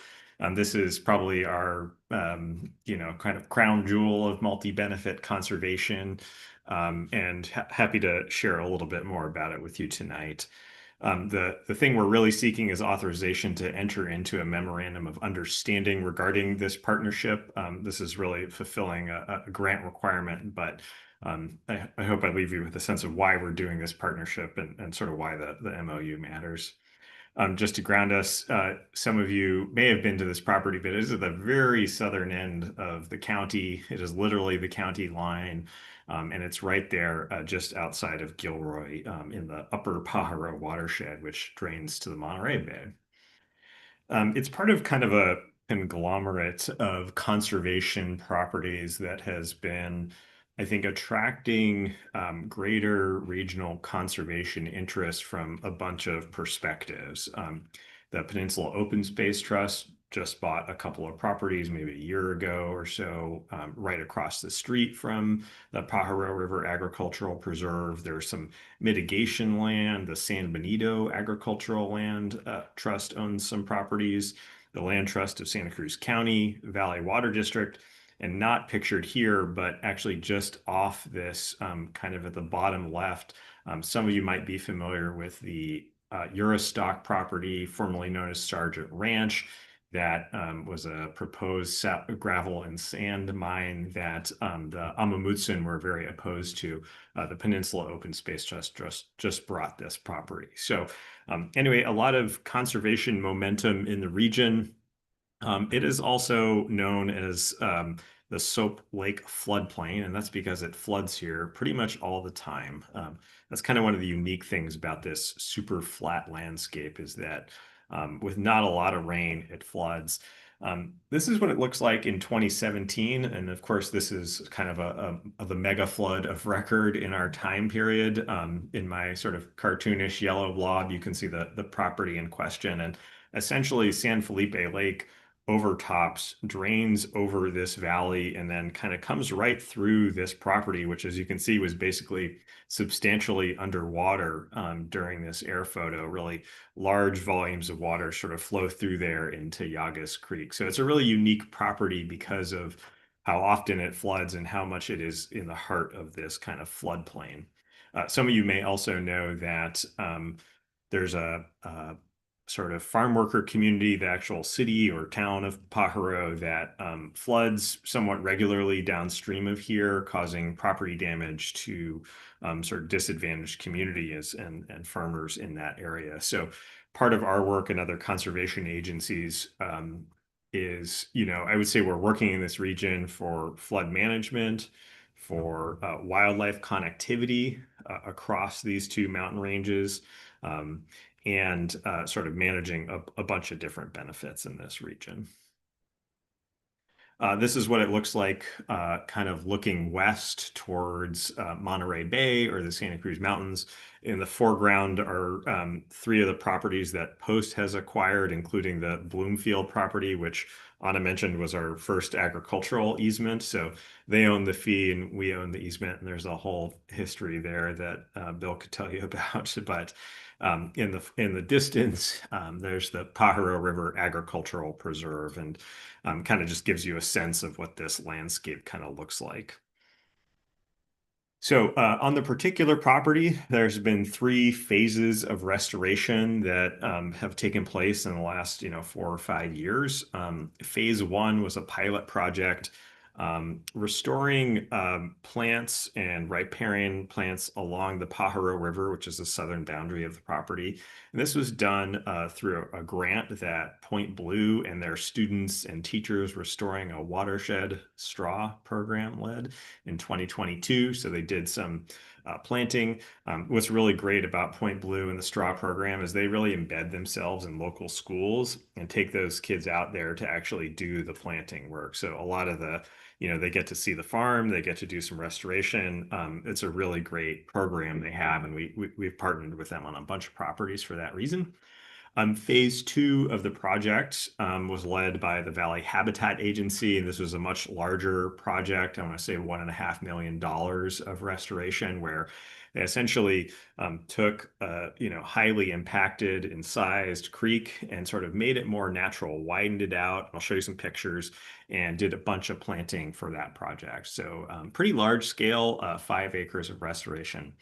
Right now, we are in the phase 3 of the restoration, the final phase of restoration down there. And we're looking at about a 25-acre area near the confluence of Yagas Creek and Pajaro, right at the sort of southern tip of the property. The Valley Habitat Agency is leading this project, so we support it. It's on our property, but they are really carrying the costs and the project management, et cetera. And we're really just kind of coordinating with our farmer and trying to make sure it fits our goals. The target for construction is 2028 at an estimated cost of $2.5 million. So in total, something like $3-4 million of restoration has happened on this property, with which I should say very little of it coming from OSA funds. So really credit to that partnership. This is kind of what it looks like, some before and afters. At top, you can see a sort of, farm road edge. If you go to the right, top right, you'll see a whole slew of plants. A lot of that is that Point Blue planting that I mentioned, the students coming out there and just adding quite a bit of plants. At bottom, looks a little bit different, maybe a little harder to interpret, but there you can see again just kind of a farm road edge. Afterwards, we expanded the creek, allowed the creek to sort of flood in its natural channel, so in a floodplain enhancement, and then did a bunch of planting up and down this stretch. That's that sort of phase 2 of the project. So again, it's kind of all by the creek. It's a lot of land that the farmer can't even use actually, because it's often wet. It's kind of the edge of the farm field. And one of the very common practices for improving the sustainability of farming is just setting the farming back from the creek so it's not right next to the creek edge. You can actually see in this photo, the private property to the south in San Benito County is pretty much farming right up to the edge of that. We've been working through the San Benito RCD to work with that farmer to kind of improve their practices. But it's a good idea of kind of what it used to look like. Phase 3, I won't interpret all the fun colors on here, but essentially at the confluence, we're looking at taking the Pajaro River into a couple of these different sort of braided blue channels, excavating some wetlands, and then kind of storing some of the excavation sort of in the adjacent sites. So again, 25 acres, so a pretty large area. This is at the very bottom of the property. This is a very wet part of the property. Groundwater is just a couple feet below the surface. So it's actually a tricky area for the farmer to farm because it's so wet. This property, as I mentioned, because it's so wet, they really have trouble getting in there early in the season. It's really one crop, and they'll generally get in there around June to really start working the land. I gave a tour on the property, I want to say on June 6th, to elected officials. This is our Spotlight Stewardship through the Santa Cruz Mountain Stewardship Network, where we take community leaders out onto land and teach them about stewardship. I don't even think crops were in the ground at that point. So, you know, it's a kind of a unique farmland in that sense. So this is what the phase 3 looks like. This design is kind of draft, but it's getting tweaked. And again, pretty large scale wetland and riparian restoration, primarily funded by Valley Habitat. Because it's a couple $1 million project, they are seeking some grants to do it, which is kind of the basis of this MOU. So just to kind of give you an overall framework of some of the terms, OSA, Valley Habitat Agency, and Point Blue have received grants for phase 1 and phase 2 of the restoration. VHA will ultimately need a conservation easement to get credit under the habitat plan and their in lieu fee program. It's a little jargony, but I'm happy to tell you more about that if you're interested in for the restoration work that they're doing. VHA is responsible for funding and maintenance of the restoration project. They are therefore seeking a grant from Valley Water for $500,000 for phase 3 of this project, which requires them to have some sort of right or proof that they can effectuate the project, thus the need for the MOU. And the MOU is really just a simple agreement to cover this interim need for the grant. The ultimate sort of instrument would be a conservation easement that'll be kind of shrink wrapped to the restoration area that would come back to the board at a later date and kind of build off these terms. So, you know, maybe in contrast to say what we have at Mayan Yakima, where they have a conservation easement over the whole property, we'd co-manage it. You know, there's a lot of who's on first with that kind of arrangement. Is a little bit different because the conservation easement would really just cover the area of the restoration.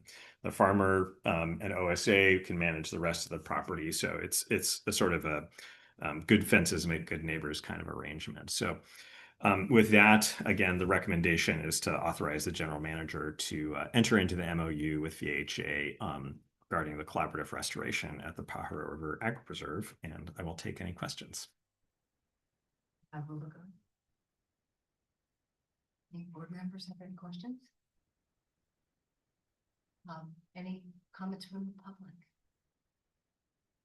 If any members of the public joining us via Zoom would like to comment on this item, please raise your hand. Internet. I'd like to move to approve. Okay.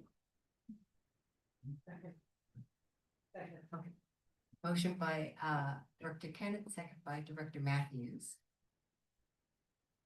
Aaron, I would like to thank you very much for the report.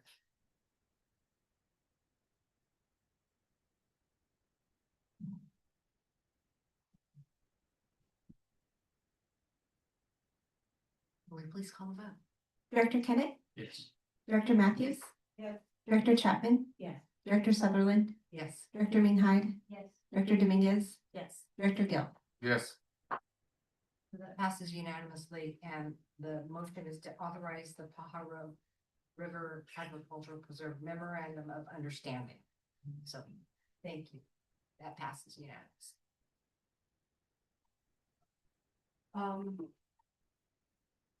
Next on the agenda is the committee meeting summaries, and there were none. Informational reports. General Manager. Good evening, Madam Chair, members of the Board of Directors. I have one main item I want to share with you tonight, which is really quite exciting news. As you may know, today is June 25th, It is the deadline for either placing or removing measures from the California statewide ballot for November. And late today, a landmark agreement was reached between the legislature and the Howard Jarvis Taxpayers Association that would pull their initiative that had qualified the November ballot off the ballot. As you may recall, that Howard Jarvis initiative, once qualified for the November ballot, would require prospectively going forward all special tax measures at the local level to secure a 2/3 voter approval, even if signatures were gathered through a citizens initiative such as Measure D. Not only that, it would be retroactive back to 2016 for measures that had already been democratically approved by voters with a citizens initiative. So Measure D, as your board did, placed a citizens initiative on the ballot. It required 50% plus one rather than 2/3. So did other measures, such as over in Santa Cruz County in 2024. Measures like those would have been required after 2028 to go back to the voters and get a 2/3 vote. Otherwise, they would be null and void. So the other deal point is that, and Bill, please feel free, you want to jump in here. When the Howard Jarvis Taxpayers Association tried to put a similar initiative on the November 2024 ballot, it was ruled invalidated by the California Supreme Court. But at that time, the legislature put a competing measure on the ballot called ACA 13, which would have said, if you're trying to put an initiative on the statewide ballot that requires taxes to pass by 2/3, then your initiative must also pass by 2/3. That never got to be tested because the Supreme Court forced that Howard Jarvis to remove their ballot from the 2024 ballot. They came back again with a new and improved version of their initiative to place on the ballot, which was very, very concerning because not only would it require all special taxes to be approved by 2/3, but it would have been retroactive, as I talked about, for previously passed measures like Measure D. The agreement that the legislature reached with Howard Jarvis this afternoon at about 4:35, about 25 minutes before the deadline, was that a constitutional amendment called ACA 22 would have to go on the ballot. So a constitutional amendment has to be approved by the voters. And that language basically says that starting January 1st, 2027, no local government can impose, extend, or increase any special tax unless approved by voters by 2/3 vote. This also includes so-called citizens initiatives. So had this deal not been reached today, starting in the future, your board could not have placed that citizens initiative on the ballot, but it would require a 2/3 vote. So in effect, this resolves the threat that the Jarvis Taxpayers Initiative posed to existing taxes, such as Measure D, which was lawfully approved by the voters on June 2nd. We'll hear more about the particulars coming forward. But this is very, very good news because, as we know, and you know, next Tuesday, your board has a special meeting to receive the certified results of the election from the ROV. And once you take that action, we are eligible to start collecting Measure D taxes in this next fiscal year. And that is very, very important to this agency. So I don't think I need to remind you that Measure D that was approved by the voters will bring in roughly $17 million a year in perpetuity. And no statewide measure is going to change that now. Thank you very much.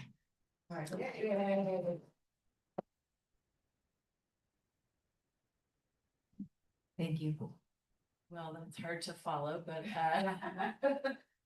on behalf of Charlotte Graham, who couldn't be here this evening, she asked me to pass along some updates, so here they are. The communications and media team has had a busy spring and start into the summer. Following the recent election results, they've seen a significant increase in media attention after the passage of Measure D. We've officially surpassed 120 media stories since the start of the year. We will continue monitoring coverage and providing regular updates. Also this afternoon, the team issued a media release announcing the reopening of Sierra Vista Open Space Preserve on Friday, June the 26th, after the 5-acre Sierra fire, along with information about the planned early closure on Saturday, July the 4th, due to extreme fire risk. While the fire-related inquiries are being directed to our partners at San Jose Fire and CAL FIRE, we're pleased to communicate out that our conservation grazing program played a meaningful role in reducing dry vegetation and slowing the fire, preventing conditions from becoming more catastrophic. And Director Chapman, after your earlier comment during Anna's presentation, you'll be happy to hear this one. Finally, we're thrilled to report that an article written by Avery Cruz, our communications coordinator, has received a California Journalism Award for a piece on the authority's pilot saffron growing lease in Coyote Valley, earned 4th place in the agriculture reporting category. This is a very competitive pool with many statewide submissions. And this is a proud moment, of course, for our communications team and a strong reflection on the quality of our storytelling. And then one quick bit from myself, referring to that early closure at Sierra Vista on July 4th. For newer directors, you may not realize, but our staff works with multiple law enforcement agencies every year to have Sierra Road closed down for the July 4th holiday, this very fire-prone holiday, unfortunately. And with many thanks to Andres Campuzano, the supervising open space tech for our North County preserves. He coordinates with San Jose Police Department, the Sheriff's Office, Highway Patrol, no easy feat, to have the road closed down and roving patrols up and down Sierra Road. So the preserve will be closing at 3 o'clock on July the 4th. In years past, Spring Valley Volunteer Fire Department usually makes our staging area their base camp for the night. We expect that they will be back this Saturday, probably under better conditions than they were there last night. Evening, directors. Our Coyote Valley team has had a very busy spring, as I think you all know. Just a couple of weeks ago, we wrapped up the last outreach events associated with the Coyote Valley Conservation Area Master Plan's conceptual alternatives phase with some guided hikes out on the North Coyote Valley Hill. And we will be coming back to the board on July 23rd to give an update on all the outreach we've done, the things that we're finding or hearing from the public, and also a look ahead to the upcoming phase of CB Camp, which we're already starting on creating the preferred alternative. So excited to come back to your board with a pretty thorough update with Jennifer Pett. I drag Aaron along too, and talk about all the things that are going on with CB Camp. So back soon. Great. Maybe I'll just piggyback off Nick there. I had the fortune of leading a hike for over 70 post donors as part of their annual Toast with Post event. It's kind of their part, they invite a bunch of, community groups. It's really their major donor event. It's time to connect. They hosted right here at Coyote Ranch in this area. I didn't take them to the burn scar. That's a different photo. Today I did visit the site of the Sierra fire, and just to emphasize this for the board, we closed half an hour after sunset. So that's why staff were there and able to see smoke kind of coming over the hill. It's around 9 p.m. Around 9:30, firefighting resources, mostly city firefighters, responded on site. I know that's when I got the ping on my phone that I was like, hey, that's our land. And then, they were able to stage firefighting equipment essentially on the top of the hill, run hoses down, fill up some temporary tanks around mid-slope, and essentially contain the fire. Good, favorable weather conditions, not too hot and not too windy. Early indications are just based on where it is, it's pretty far from the road that, you know, this could be a firework, potentially. So just to belabor what, Lee was saying about the importance of, you know, managing the public this time of year, everyone's excited about fireworks, but, you know, obviously had the weather been worse, had our staff not been there, et cetera, you know, these incidents can really, you know, get out of hand. That said, Charlotte mentioned in her update that our, you know, our grazing program in this area is really the primary tool for interrupting that continuity of fuel that carries these. So this is actually a pretty slow moving fire in the scheme of things, and it's really one of the reasons we have our cattle out there. Clayton Koopman, 5th generation rancher, you know, does a really good job as a smart steward of this landscape. So, you know, all the hard work we put in to manage this place right and to have staff on site who are coordinated and connected with fire resources, you know, the payoff is something like this doesn't become a disaster, right? It's just it's a manageable thing we can deal with. So obviously more excitement than we want at Sierra Vista, but so proud of our staff.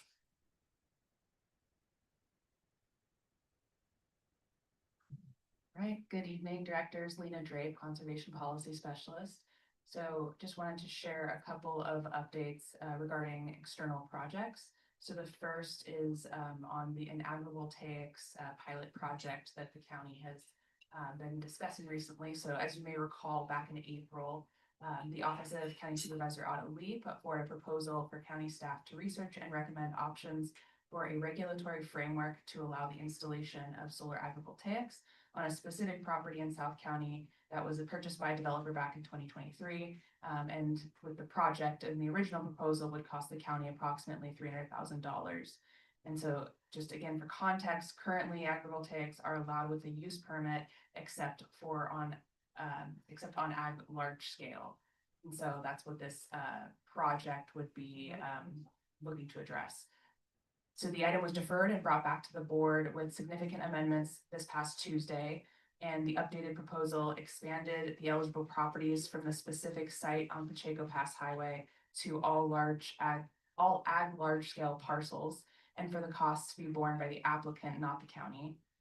Multiple supervisors reiterated that under no circumstances should ag land be converted to a standalone solar facility, which we were pleased to hear. And ultimately, the board decided to, as a next step, for there to be a study session at the Hewlett Committee sometime in the fall.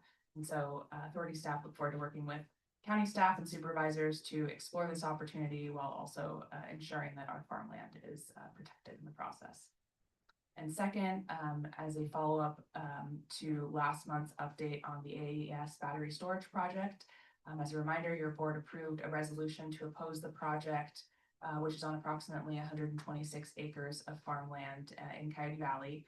We had shared that the applicant had most recently informed us that they intend to submit their application to the California Energy Commission in June. As far as we are aware, the application has not yet been submitted. So we are continuing to stay in touch with our state and local delegation regarding our concerns, and we'll report to you with any updates. Good evening, directors. Megan Dreger, Conservation and Strategic Partnerships Manager. A couple quick things. First, just going back to Anna's great presentation about ag land protection, wanted to underscore the importance of our policy work in Sacramento to protect the SALT grant program that she was mentioning, as well as other public funding that may be available for that kind of protection, in particular for ag land. That it's really important and helps us do a lot more than what we can do with our limited funds. More of an update though, I wanted to share that we've recently applied for a Valley Transportation Agency grant. This was a grant program called Transit Oriented Communities Grant Program, and we requested $150,000 to promote and improve trail connections between the existing BTA Route 68 bus line and the new destinations that are going to be in Coyote Valley. So we will know later this year whether we were successful. And good evening, directors. Elizabeth Loretto, Administrative Operations Manager, to round us out with the very exciting update that we will still be watching the November elections because there are 4 of your seats who will be on those ballots. But the clerks clerk's office and communications team have been working on a new website that'll be going live on July 1st. You can access it from our board of directors page, and that is where all prospective candidates will be able to access the materials they need and instructions to initiate the process with our clerk who will be serving as election official this year.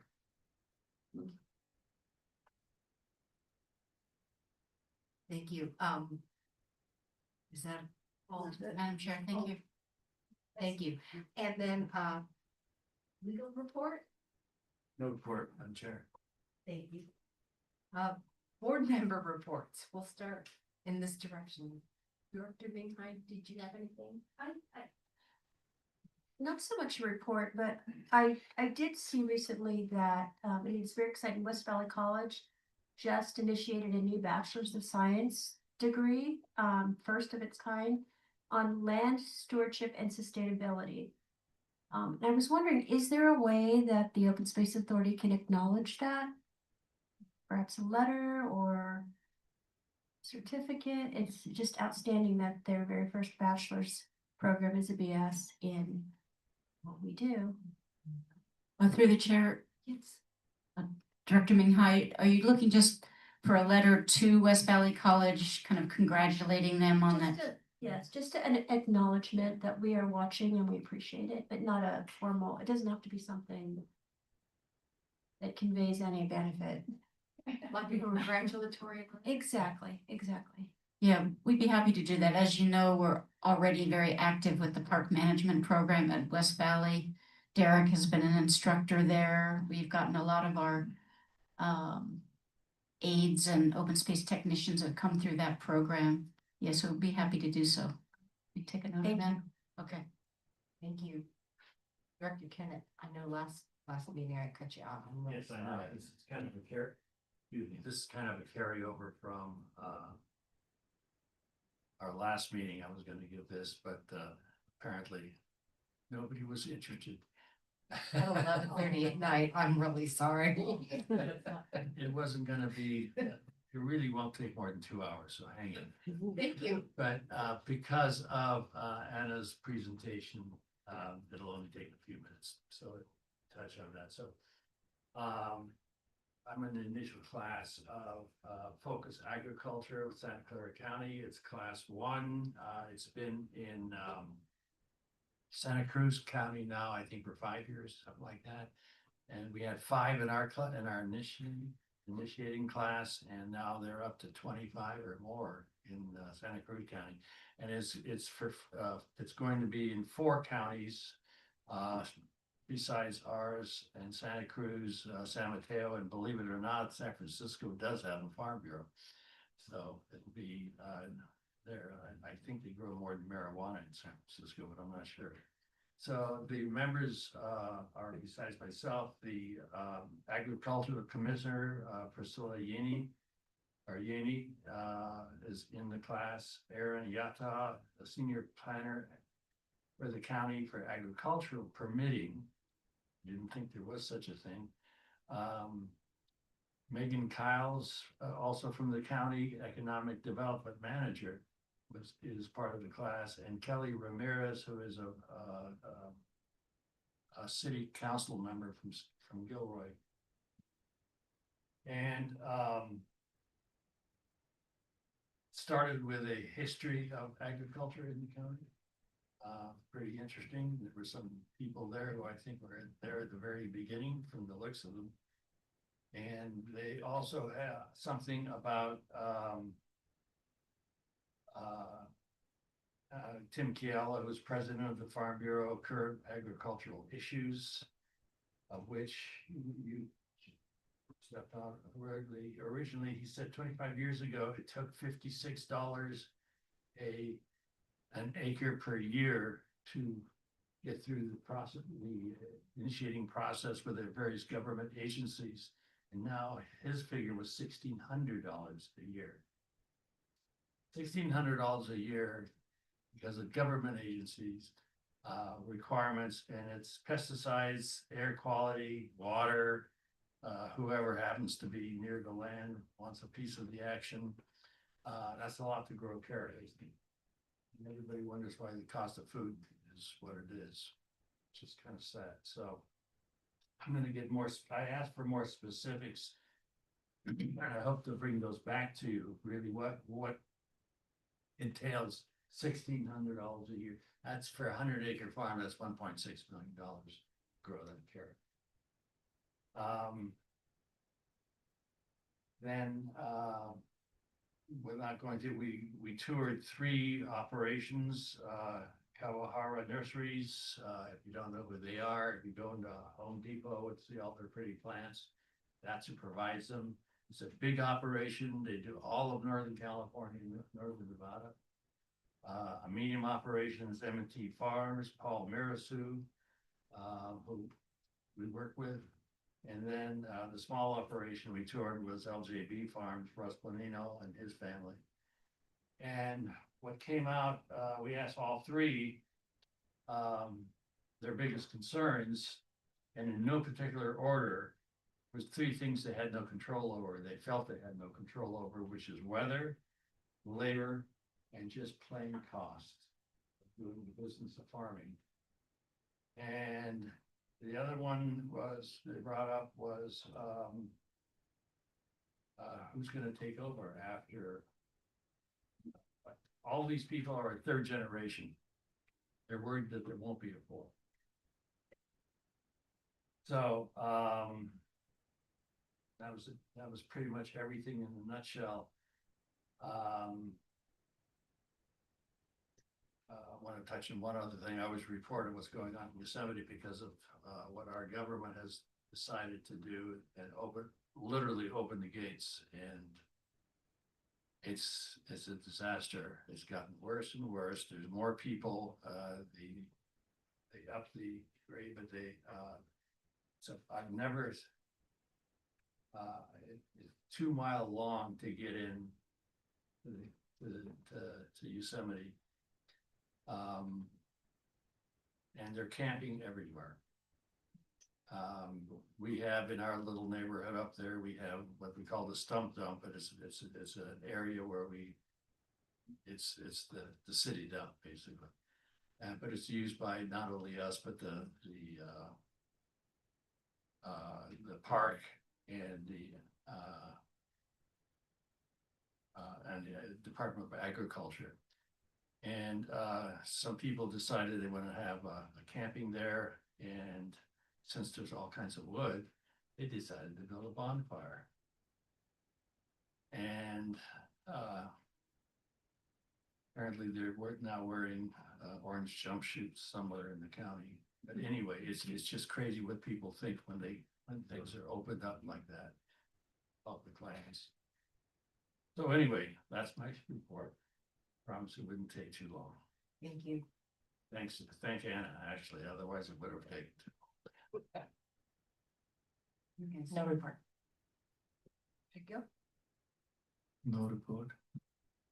Dr. Chapman. Okay, I will be brief.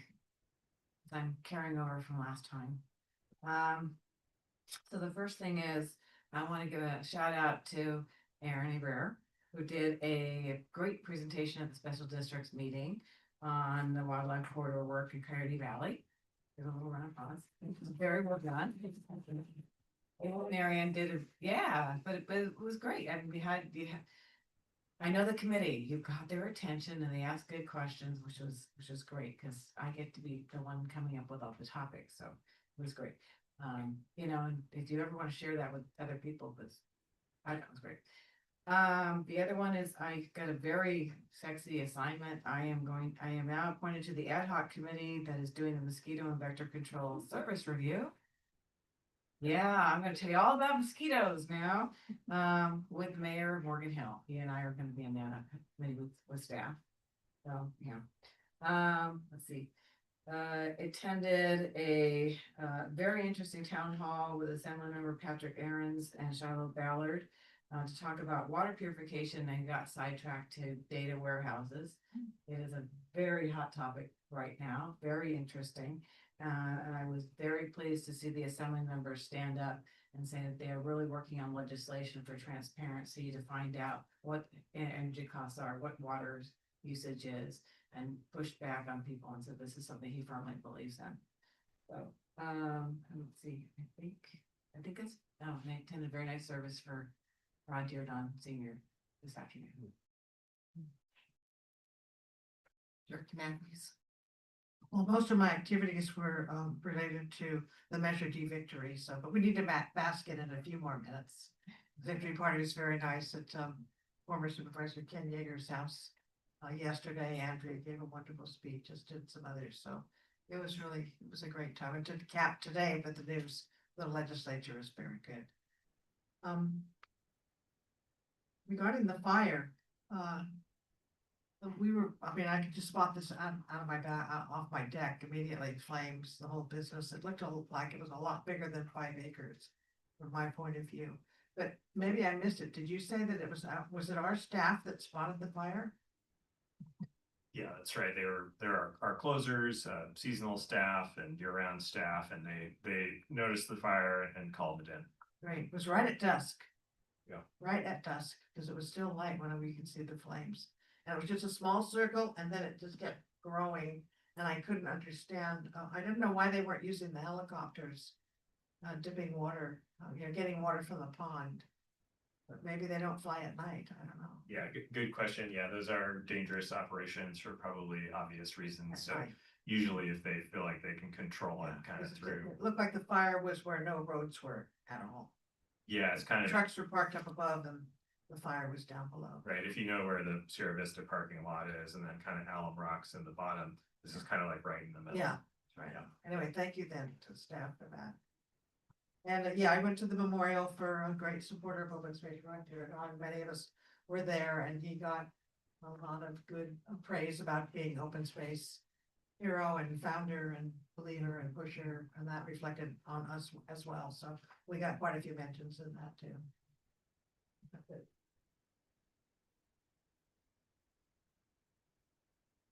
I think that's it.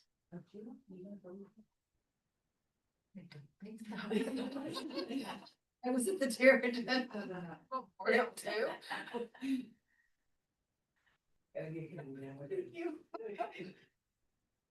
So we will adjourn this meeting at 8:42. Directions. Thank you all very much, and we will see you in about a month.